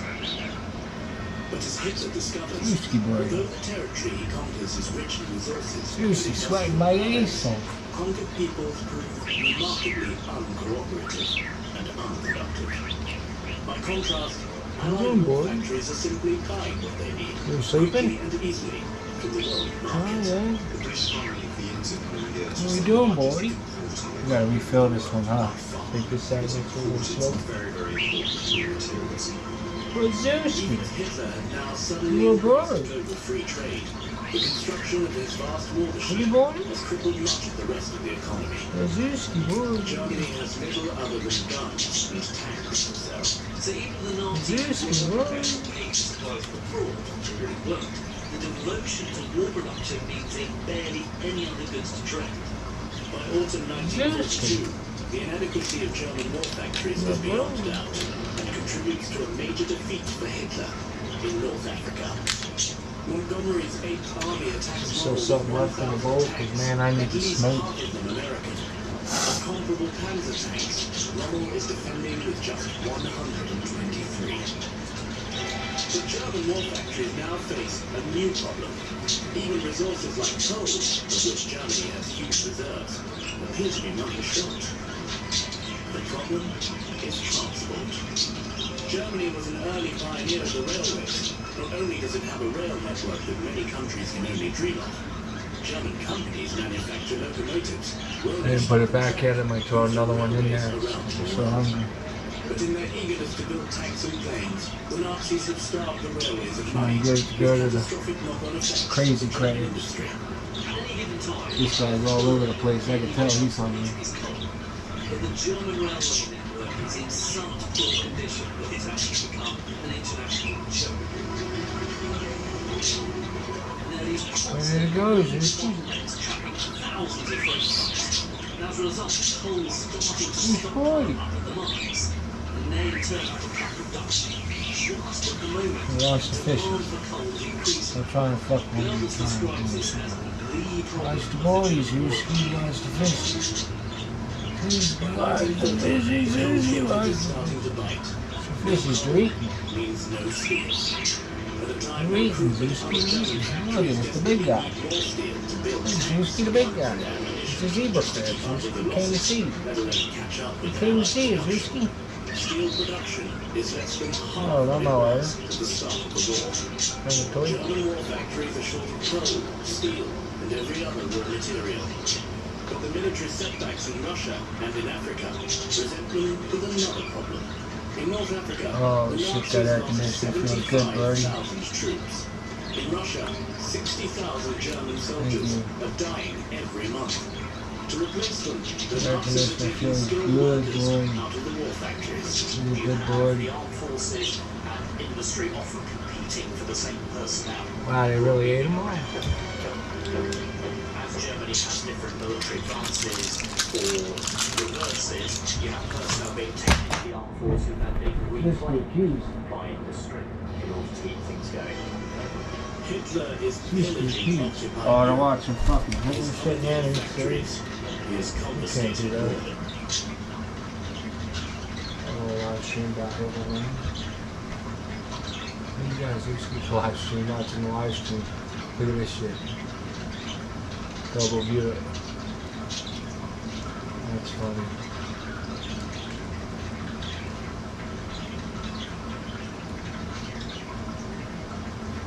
Look, there's still lag.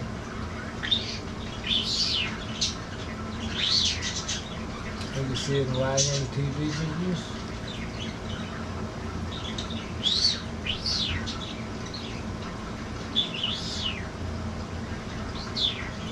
Boy, you're an enemy fish.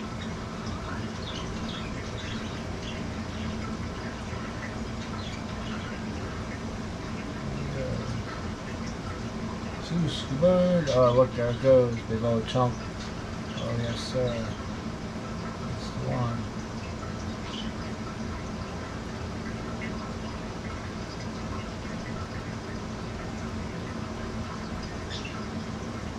I want to smoke some reefer juice. Damn it. So he's bothering me, Zeus. You bother me, Zeus Gate. No. Oh, no. You can watch the fish. I got shit to do.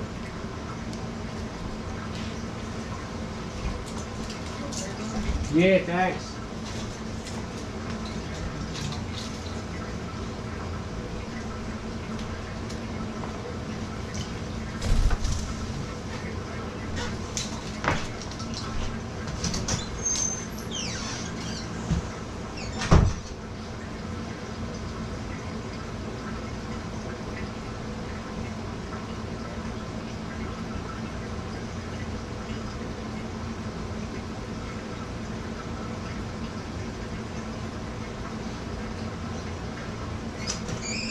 Once I eat, I get my second win. I'm just waiting to go catch the sunset and figure out what I want to eat for dinner. I don't know what I want. I might actually get McDonald's for the first time in a long time. Actually, I want to get fucking Nino's Sicilian pizza, really. Huh. Nah, I ain't in the mood for that tonight, no.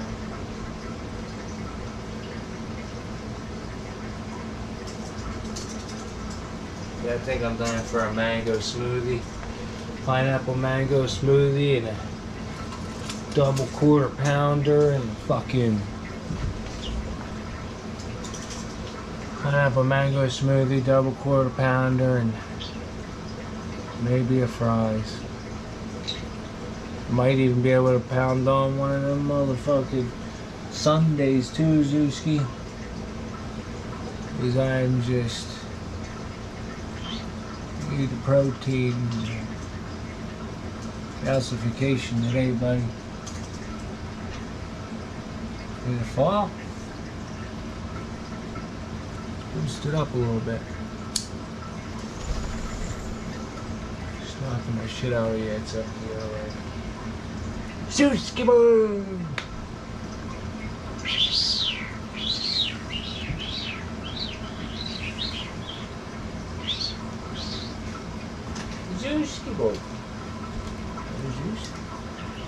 carnivore.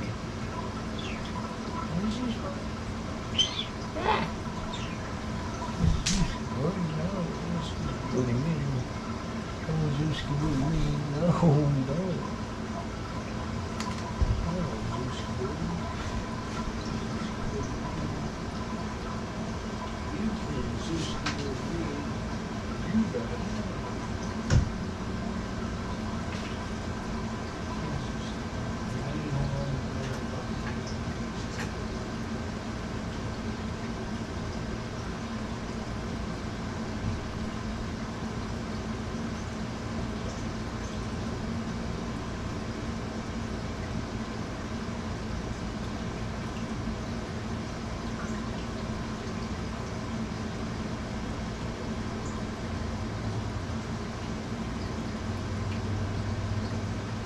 We're building some shit now, huh? Yeah, we are.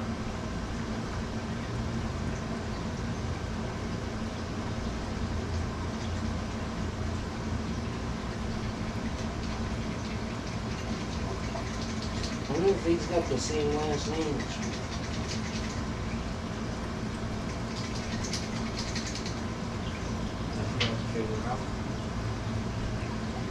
Zuski Bird!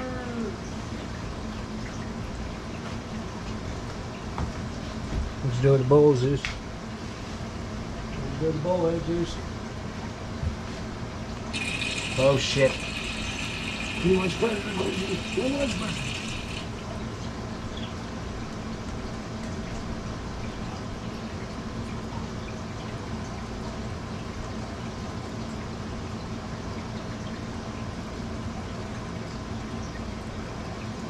Well, you know what? We don't need it full speed anyway. It's still got food in there floating around that they're gonna catch. I just want to get some kind of movement going.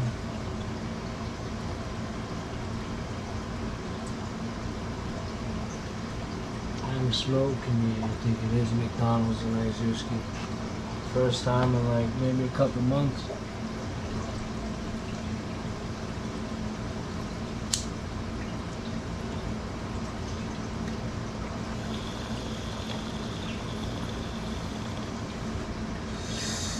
Zeus, you bird.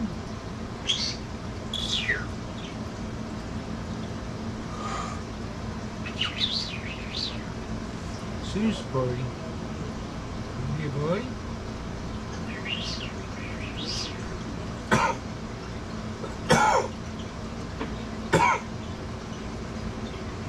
Zeus, boy.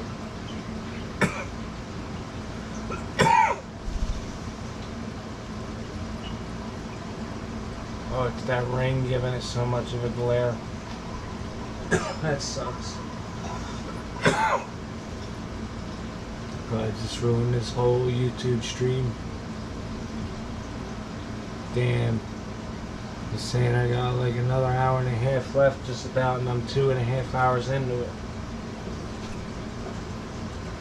Probably be eating and everything by the time this thing's fucking done.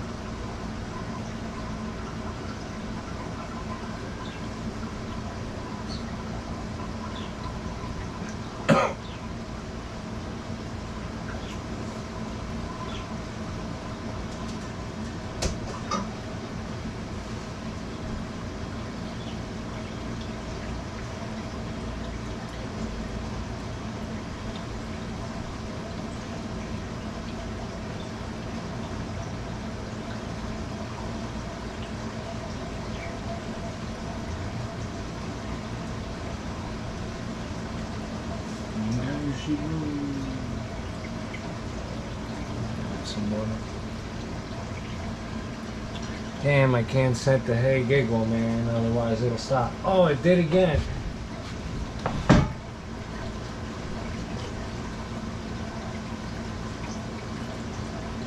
Yeah, I might as well cut the feeding on this, I think. Or the live feed on this one. It's still on the, every time I say that certain word, it cuts me off. And I guess since I had to reset the cable modem, I reset my device, and now I need to ask my device a couple questions, and every time I do it pauses the live stream because it's trying to ask it through the phone. But at least now I can live stream on YouTube and Facebook at the same time.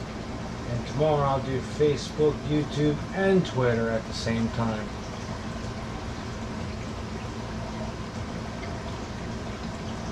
I can't wait to get the new GoPro, man. Now we'll really upgrade shit. Different angles, and then the drone angles and shit with the hyperlapse and the long run to combine and download and do everything together. Oh, hell yeah.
Damn, man, if I were to put that 4x4 motor, that Honda motor on that dune buggy, man, that fucking dune buggy would do like 120, 150 easy, man. Two-seater dune buggy, I could have us doing jumps at like 70 mile an hour easy, man, flying through the air. And that dune buggy takes up literally the whole fucking trailer.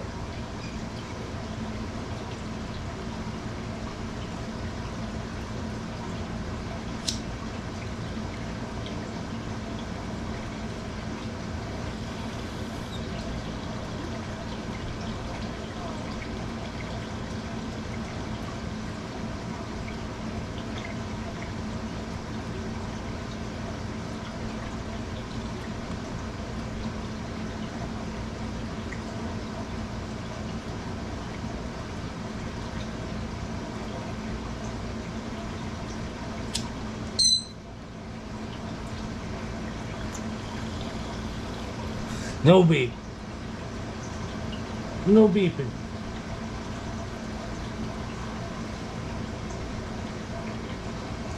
Kinda looks better with without that light. I'm just trying to get on a different one.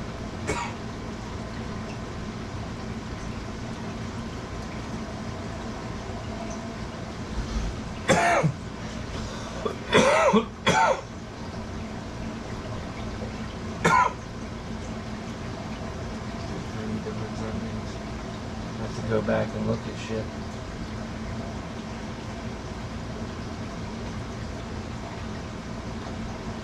I can't wait to redo all this next coming month in July.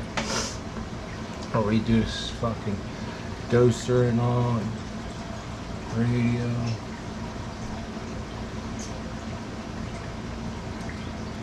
It's a coming there, Mr. Zebra Crab. It's a coming.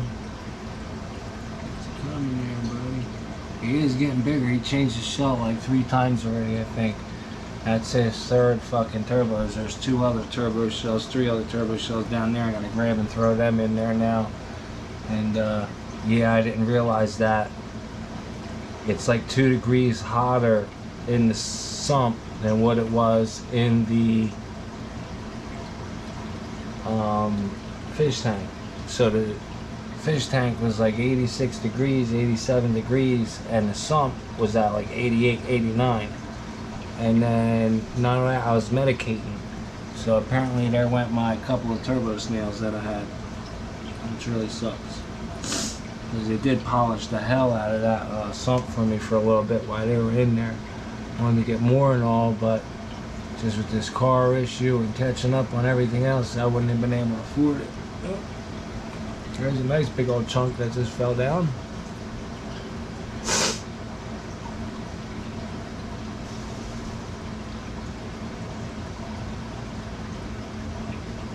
And I felt right where that crab is. I ain't seen that crab in like 2-3 weeks. The gorilla crab. Might have to move some shit around again. I think I might put some shit down in the basement actually, because I'm gonna have to put some of them tangs and all, and I think that RAS down in the 180. I'm redoing the basement tanks and all now too. I had to take the FX4 off the 180 and put that on the 120. So now the 120 is gonna really be running perfect. And got my catfish tank going good again now. So 75 I'm gonna get running great for salt. Connect that to the 180, and then the 55 gallon I'm taking to upstate New York. I'm probably gonna use that as like a gecko or a chameleon tank for Kaylee. So that's what's gonna, I gotta get the 55 gallon out of here too. I'm gonna do that on this trip or the next trip. But obviously I got 2 trips now. One for a bike and one for a GoPed. Man, that guy is getting big, man. Look at the hairs on his feet alone. It's the biggest saltwater hermit crab I've ever owned right there, actually. Come to think of it now. I had some pretty big saltwater hermit crabs before, but that guy definitely takes a cake. And he's even surviving in there with a pufferfish. Pufferfish just watches them and shit. Pufferfish, there's a bunch of hidden little small Cortez hermit crabs and shit in there wandering around. I think there was 4 or 5 I saw this morning, and he lets them wander around at night. The 2 pistol shrimp come out at night, and he hasn't ate them, so yeah, I don't know. He's one laid back narrow line puffer. He just eats heavy duty and then goes and lays down and blends in. Look, I can't even find him right now because he's got that dark pattern going and shit, staring right at me, watching me, but I can't see him. He's normally in this area right there. I don't see him.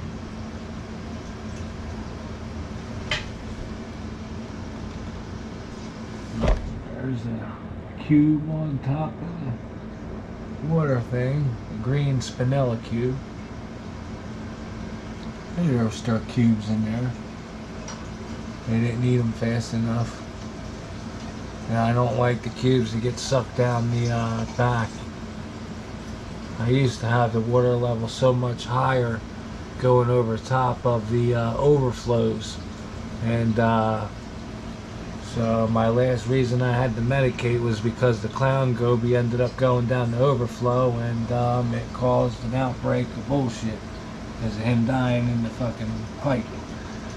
So now we don't run it so high anymore so anybody can go down the overflow. And then I hooked these main valve outlet system I made back up too. They were not hooked up for a while, and I was just running it out of the side.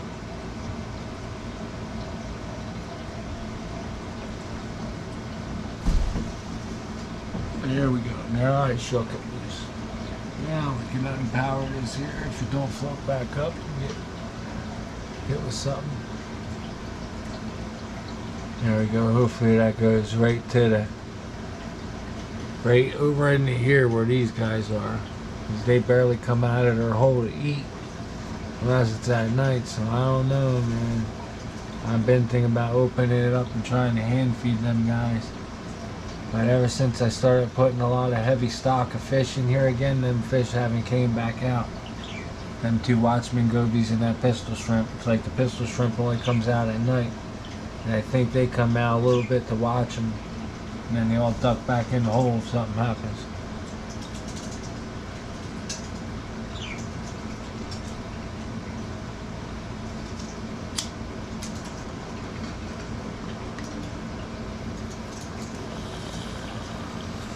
There we go.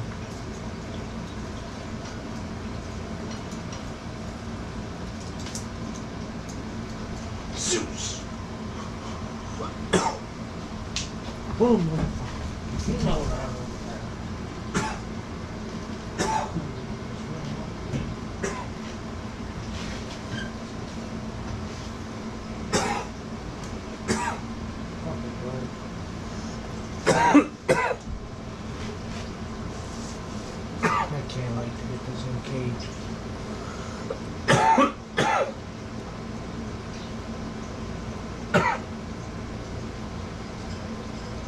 the whole fucking thing set up over there.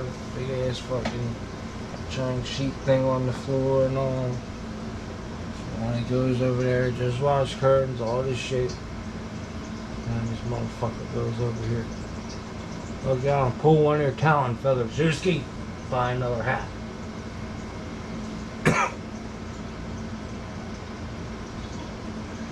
Keep being a pain in the ass birdie.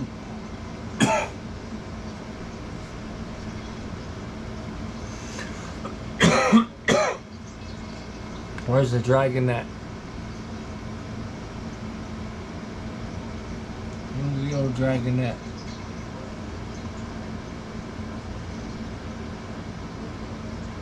Floating around somewhere. Where's the dragon net? There he goes. That's the one back there. Here he comes. Old man dragon net. Him and the dragon net are best friends. These two and the dragon net. There he goes. You seen him? I don't know if they sleep in the same hole together or... Damn, I can't believe that Ras went and hid under the fucking sand again, man. I know he ate yesterday and I didn't film yesterday. And he was out. Yeah, I think just right when I was starting to feed him, he ate a little bit and then fucking disappeared. Man.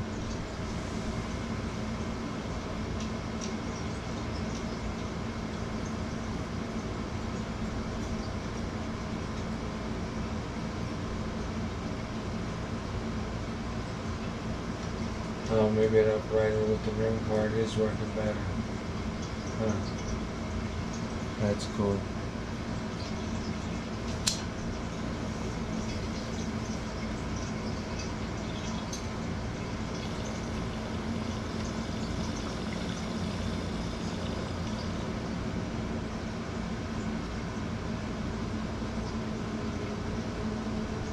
You can get a waterproof ring light and all that kind of shit in there, and hide your phone and all, and really deck it out. Listen to the sounds and all they make in there. Try to mute all the pumps by harp and pumps that don't make sound and all. You know, hear a centrifuge and shit.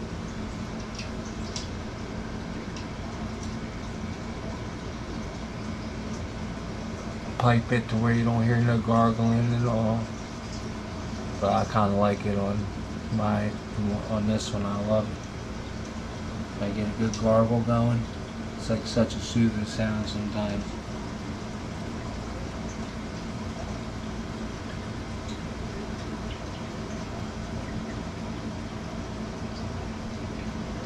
This thing makes all kinds of different frequency noise, man.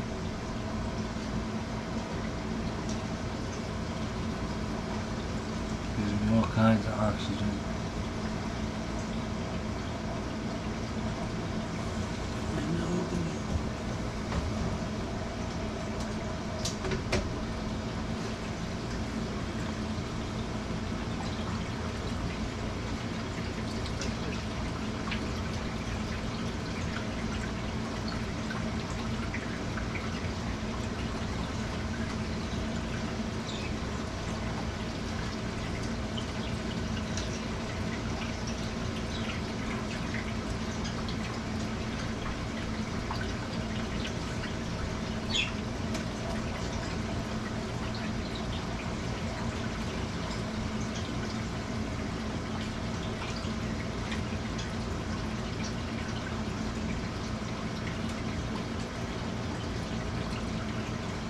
Probably too much water in it to get a good gargle.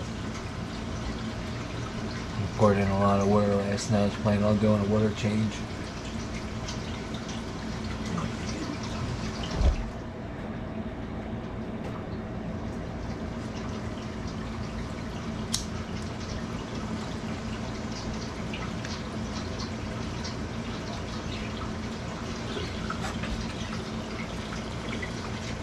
There it is. I heard it start. I go to catch it.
See you next.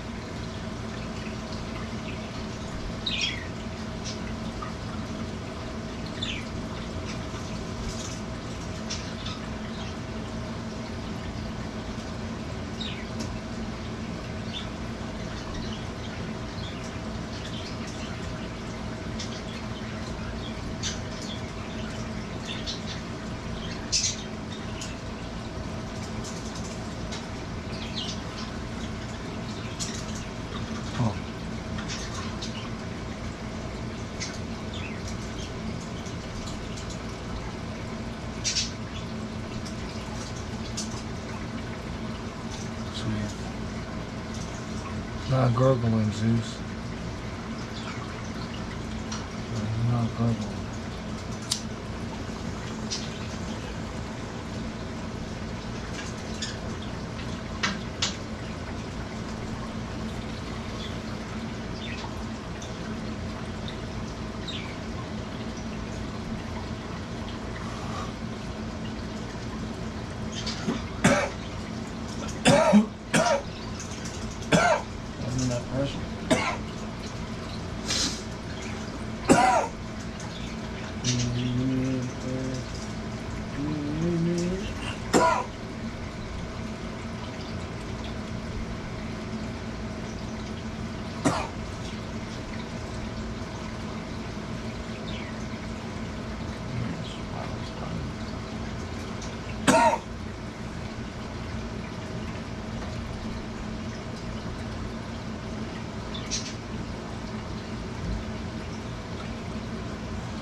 Yeah, too much water. I got fucking 2 buckets filled and shit. I gotta clean out and all before I can drain it and do a water change and all that. There's some fucking sponges are clean, the floss fan are clean. 2 other things are fucking basters and shit. Just dumb shit to clean the sponges. A few things.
There's the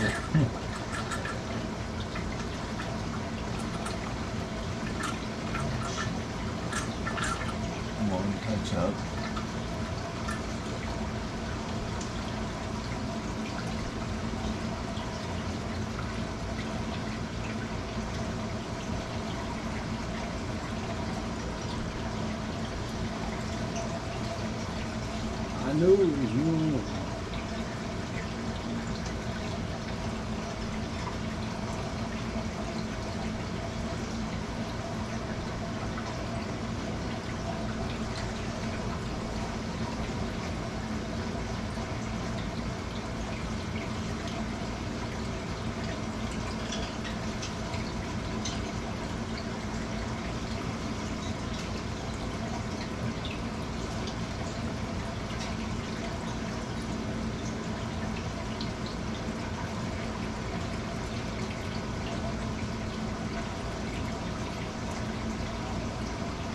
Now I gotta gargle.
Fucking dragon net cracks me up, man. They are such an awesome fish.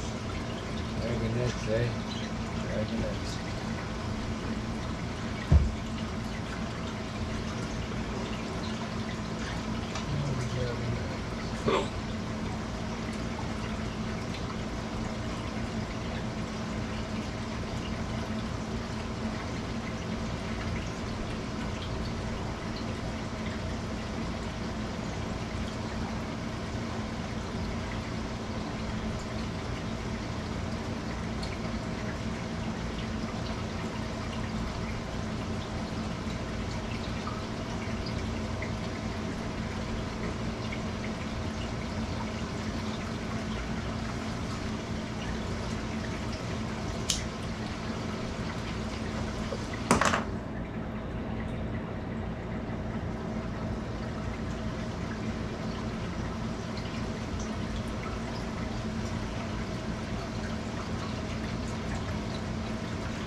A little bit of the garble's loose, but it's nice.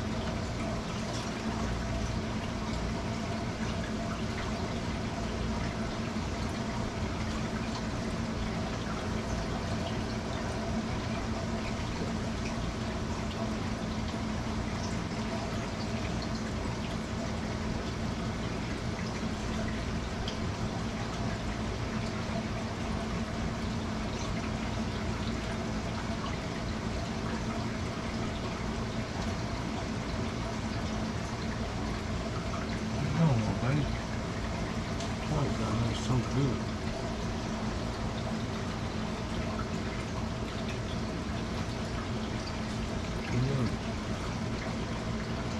Happy skill button. Happy skill button.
It's rounding out right, I hear it.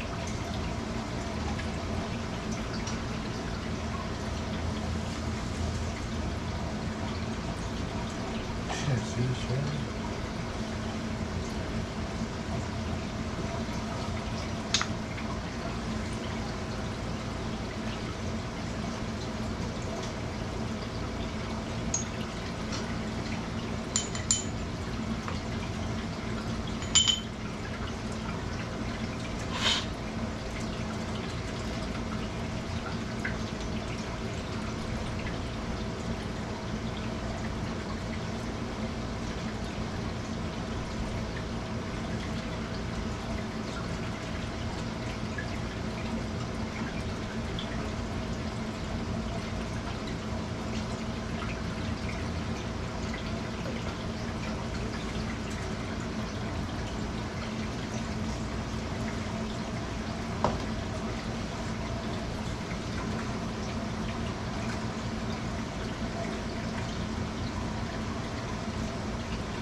We could do to the temperature.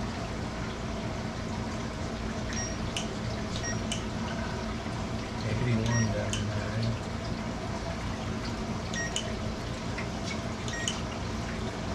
79, 81,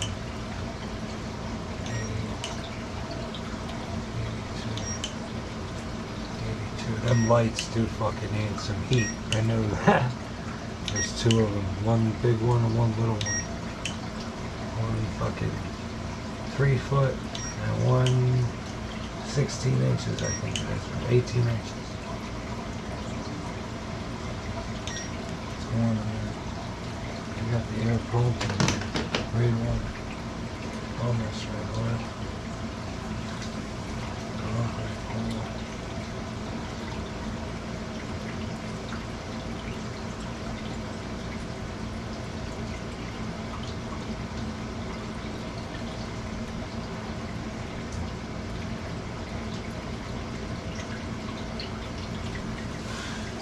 Oh, birdies.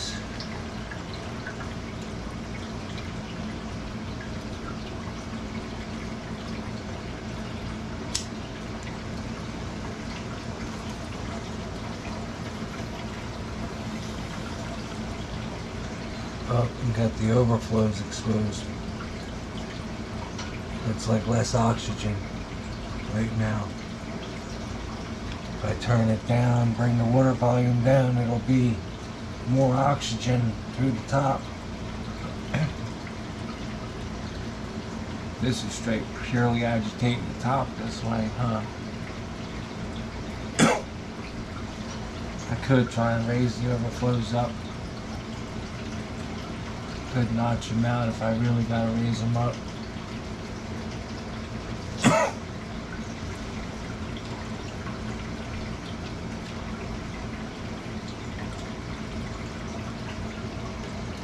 He's chasing people, that big mimic tank, man, and I think he takes nips sometimes too. He's a nipper. He takes nips.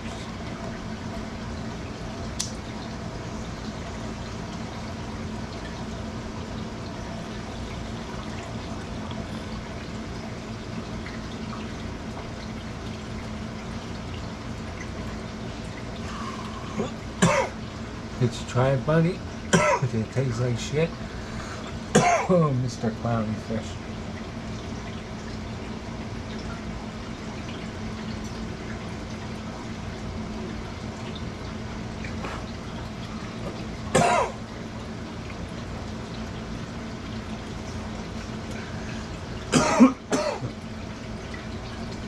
Go, Mr. Scope. I can't wait for you to get as big as the other one I had. It's gonna be so amazing. Now the one got big down in that 180. Wait, move them into the 180. Should move all the tang gang at the same time and then expand upon trying to buy another big tang.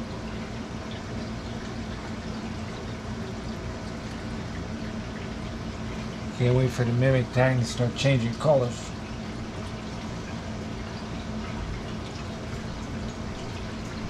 Oh, Scopus.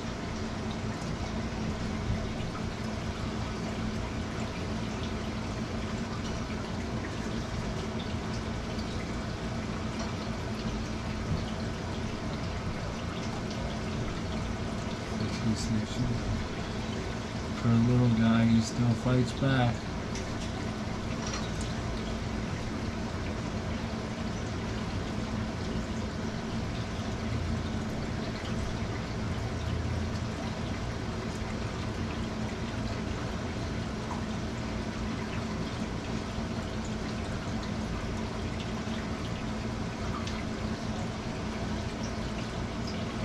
Where the hell is the puffer fish? Is he back there? There he is. Yep. He's in the back right there.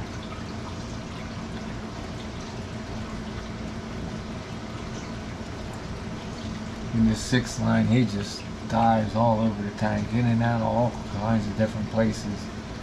He just cruises, man.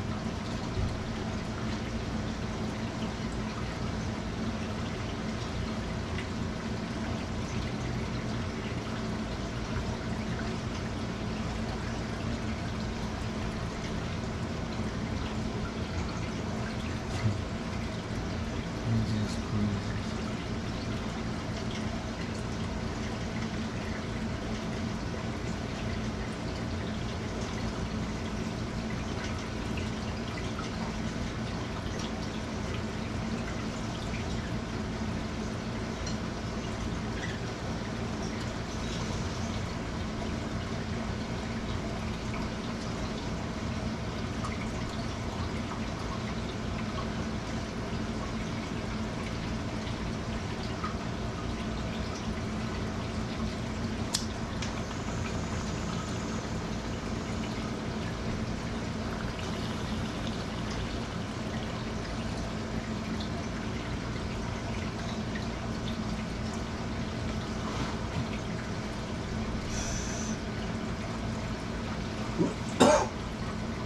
Is that a feather?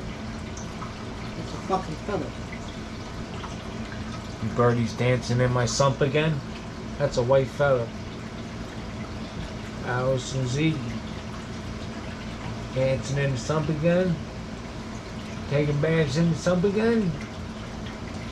Fucking birds.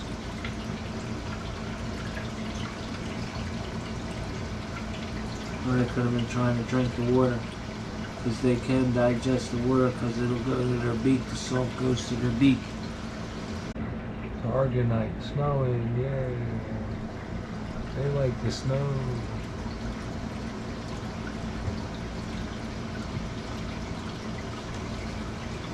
Clouding up in there, eh?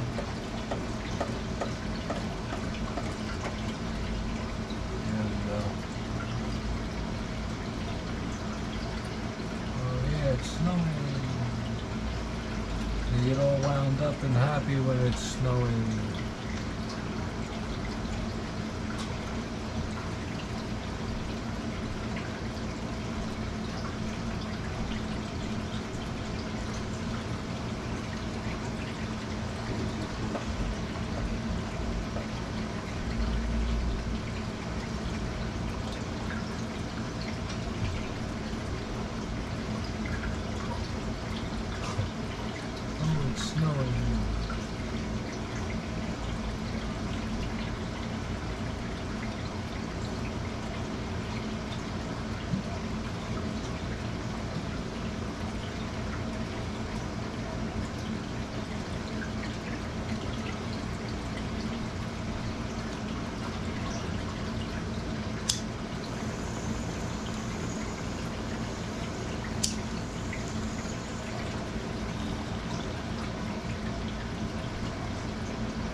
see them under there?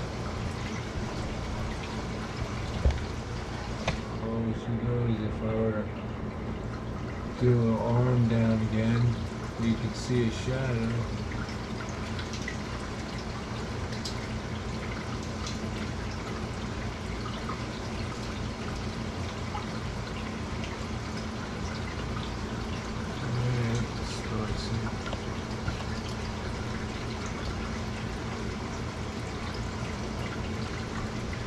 Oh, look at the ring right in the middle. Shit. Huh. That kind of works good, I guess.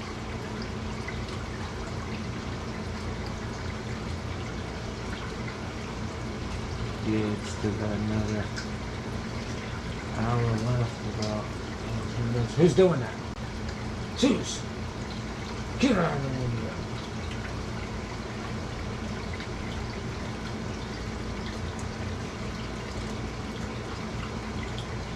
Different perspective.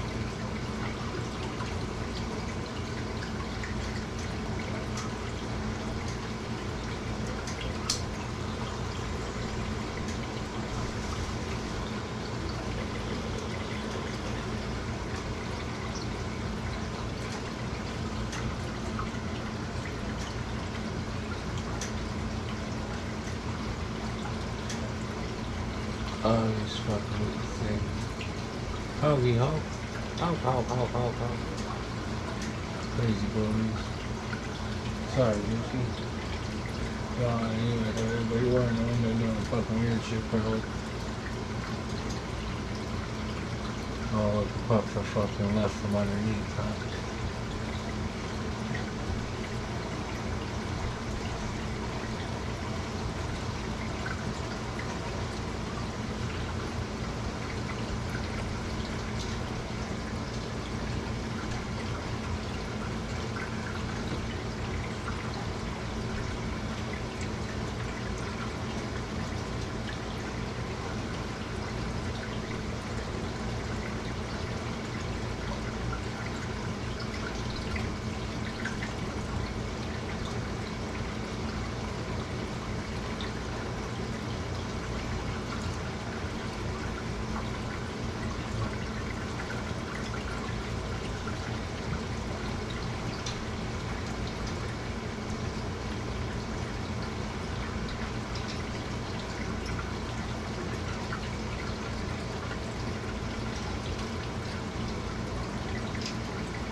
Fishes. Yeah, fish. Oh yeah, fish.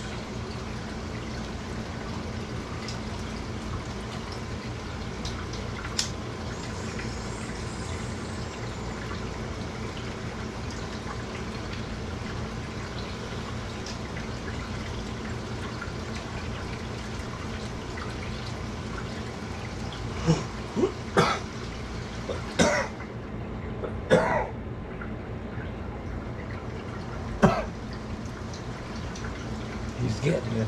He's getting you. He's getting your talons. He's getting you. Zeus, skipper. Zeus, skipper. Oh, I won't do that. I'm busy.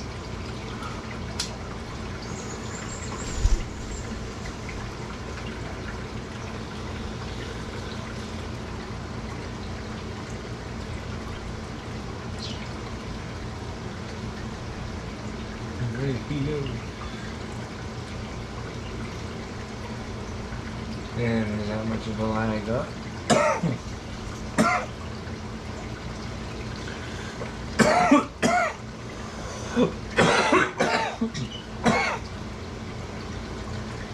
Hey, get down off of there. Can't do that. And that's not fucking nothing either. Don't on that TV either.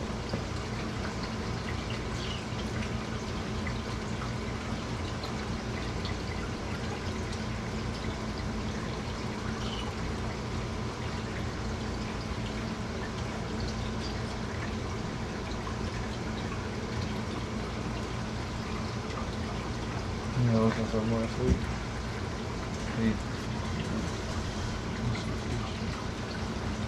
Get down. Get down. Were you on there when I was gone? Get down, son.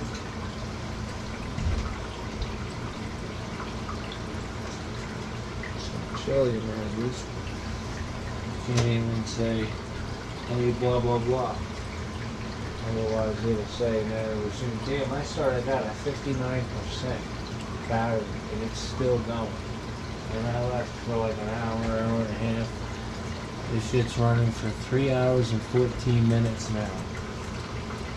Different angle we did on this one halfway through. Just see what it says.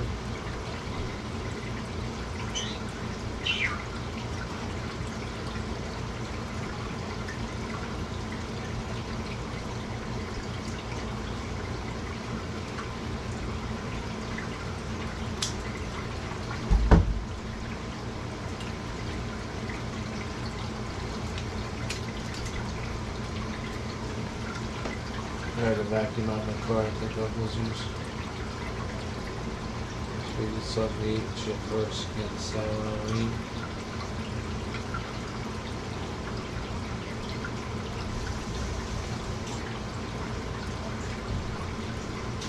He was just on there, little motherfucker. Shaking and shit.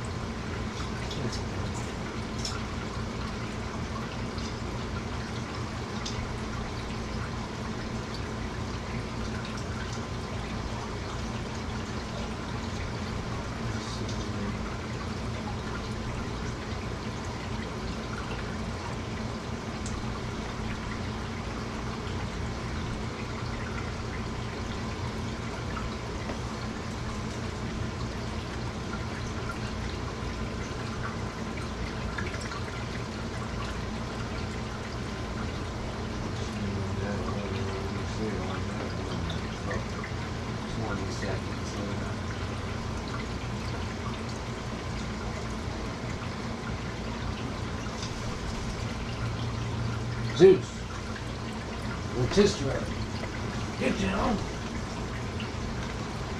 It's in my pocket. Cigarette pack in the pocket for the Zeus bird. I might just call it quits now because I got shit to do. Gotta go to work and prepare for a big load trip, fucking twice, 3 times, just going back and forth to New York for the next fucking few months. Oh, it's gonna be dandy. As soon as that snowfall hits, man, I am not driving up there until that motherfucking expedition is fixed. If the expedition's fixed, yeah, we're still going up there, taking the boat, going getting shit. Oh yeah.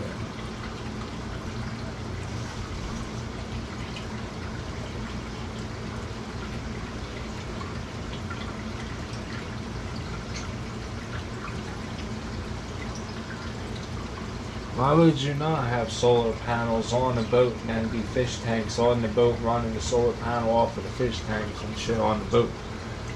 Like, what the fuck? The heating and all, you know how much heat you could save, and then heat from heating yourself from the fish tank element and shit, man, it's crazy.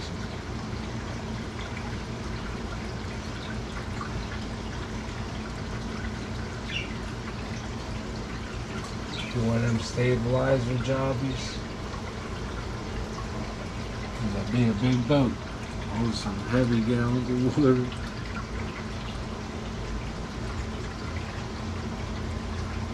And some big fish, and Drewski. Kidding me?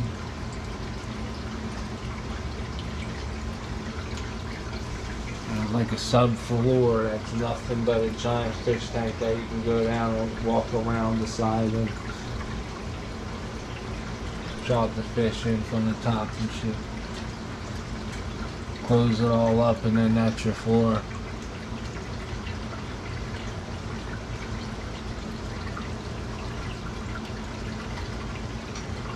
You could have the regular pumps pumping in, and then as you're driving through the water, turn them pumps on to be pumping through fucking running off the ocean movement water. Charging the system and the batteries, man.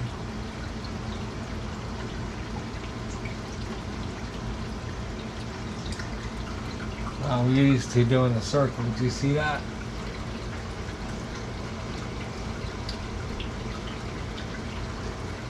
He went over to there, saw the lemon peel, and then him and the lemon peel there, they went meow, meow.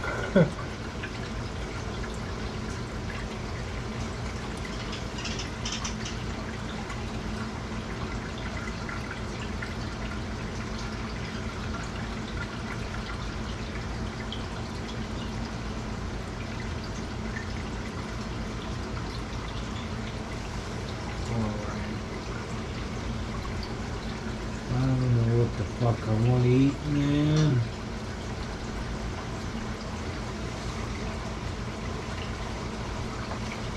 Popeye's order did not fucking taste like last night. Well, I don't know if I want Neos.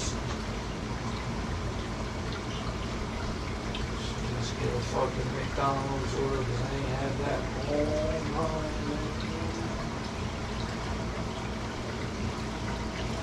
Pineapple mango smoothie sure does sound right. That going in the shower and going to work, oh fucking right.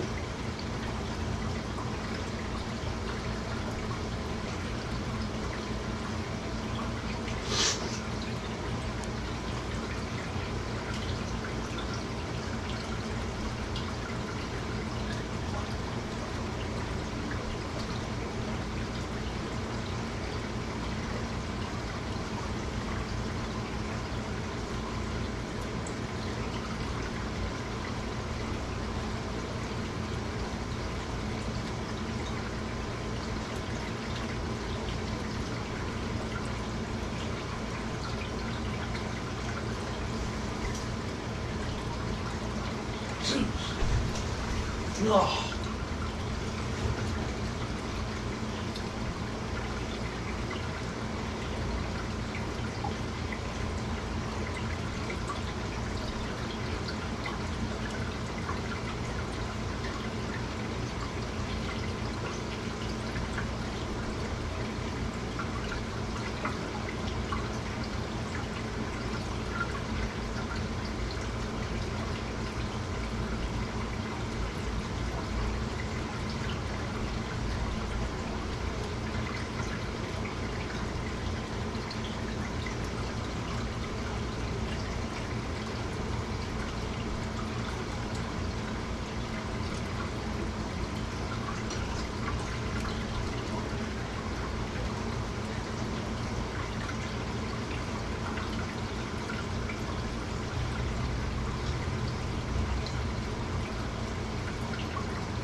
Scusi.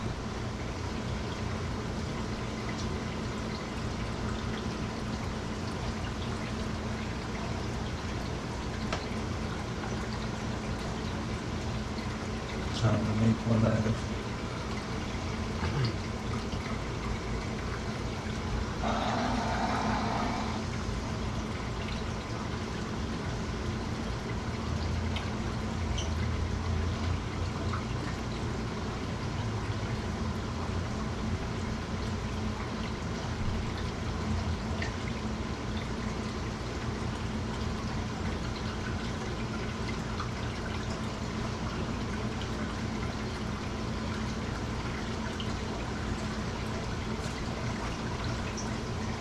Oh, Susie.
Nice bar. There's 4 hours of juice.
still going.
Oh, hopefully I don't fucking know. I think it's all good for this.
It's still going on. What's that do?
You make a real one and you don't even fucking share your shit. You know what I mean? It's bullshit.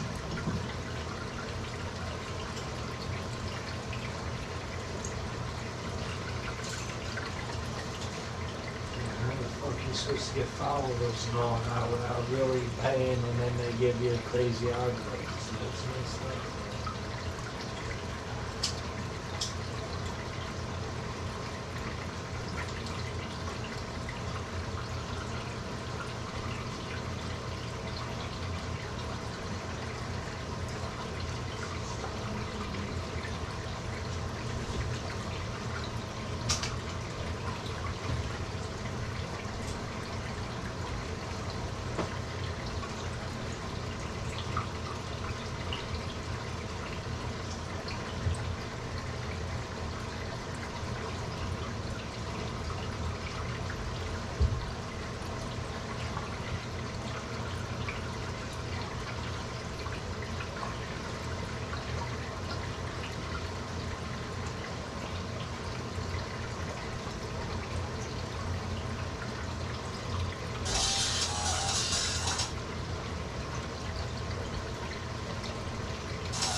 Person that declined it.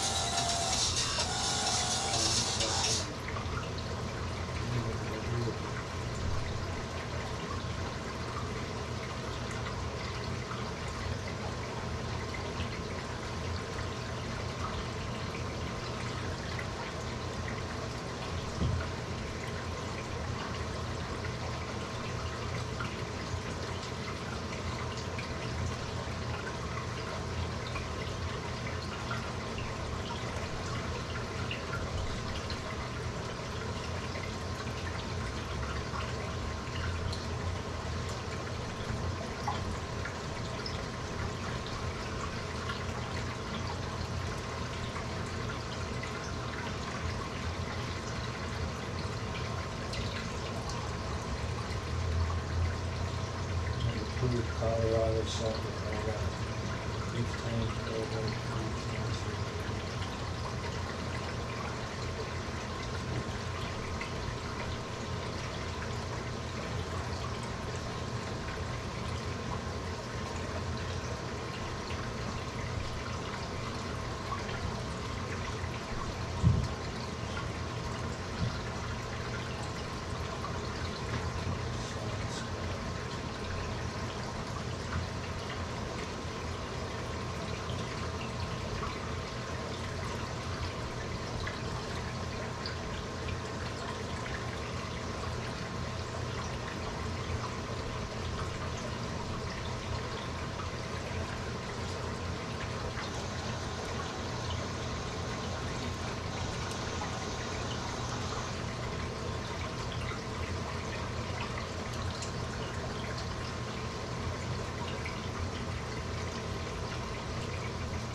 survive. But I made more money than anybody out there on Jordan. So it just been like, I'm in their way. Yeah. To get that money, I just had a nigga come up to me yesterday and tell me, you know, I'm trying to get in on your team. Good evening, ladies and gentlemen, and welcome to Crime Circus. My name is Drip Drop, and I'll be your host. As always, I have a very lengthy interrogation for you right here. This is a special case with a beautiful young woman who finds herself in a whole lot of trouble. It's a long interrogation. Some of you love long ones, some of you prefer short ones. Me personally, I really like the long ones for many reasons, including our special chats. I love the Crime Circus and Crime Circus cult premieres. Without you chatting it up with me in the premieres, this show wouldn't be half as fun. So shout out to you and thank you. I'm going to give a quick briefing on this screen what this video is about, and then we're going to proceed and see what she has to say for herself.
Well, we want to get right into that, okay? But, and your name is Caitlin? Yeah. Is that where you go by? Yeah.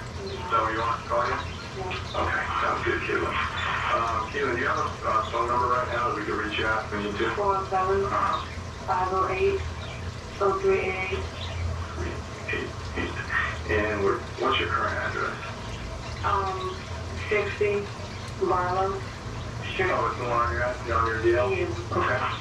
You don't stay there, obviously. No, I don't know. Where are you staying lately, in case we had to send you something in the mail? Well, usually I mail to my grandma's house. Alright. Which is 3030 Rio Grande. Apartment B.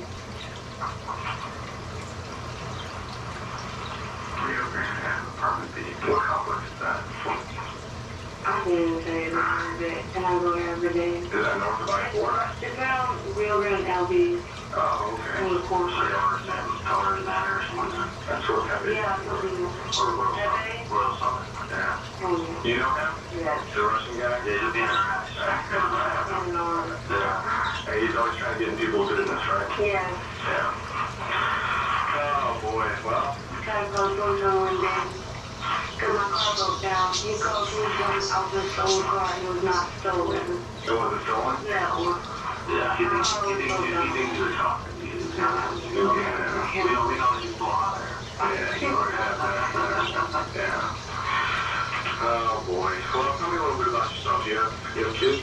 Yeah. How many kids do you have? 2. 2 kids? How old are they? 2 and 1. 2 and 1. I have a 2-year-old. So that's pretty close in age. Is it tough? I mean, yeah. Are you by yourself? You got someone in the picture? I help you out? Yeah, someone that helps him. Yeah. Like Big Daddy or something like that. Not really on Big Daddy looking. What's his name? Shed. Shed? Is that really? Really? Does that short for something? Yeah. Oh, okay. I was gonna say, okay, that guy was short for something. He's a good guy? Yeah. Helping you out? Glad to hear that. Yeah, he knows 2-year-olds. She just turned 2, my daughter, and she's a handful. They get their little attitudes and they get their personality. And it's like, yeah, I'm a baby anymore. And so you have 2 girls or just one? One girl and boy. And the boys, the one girl.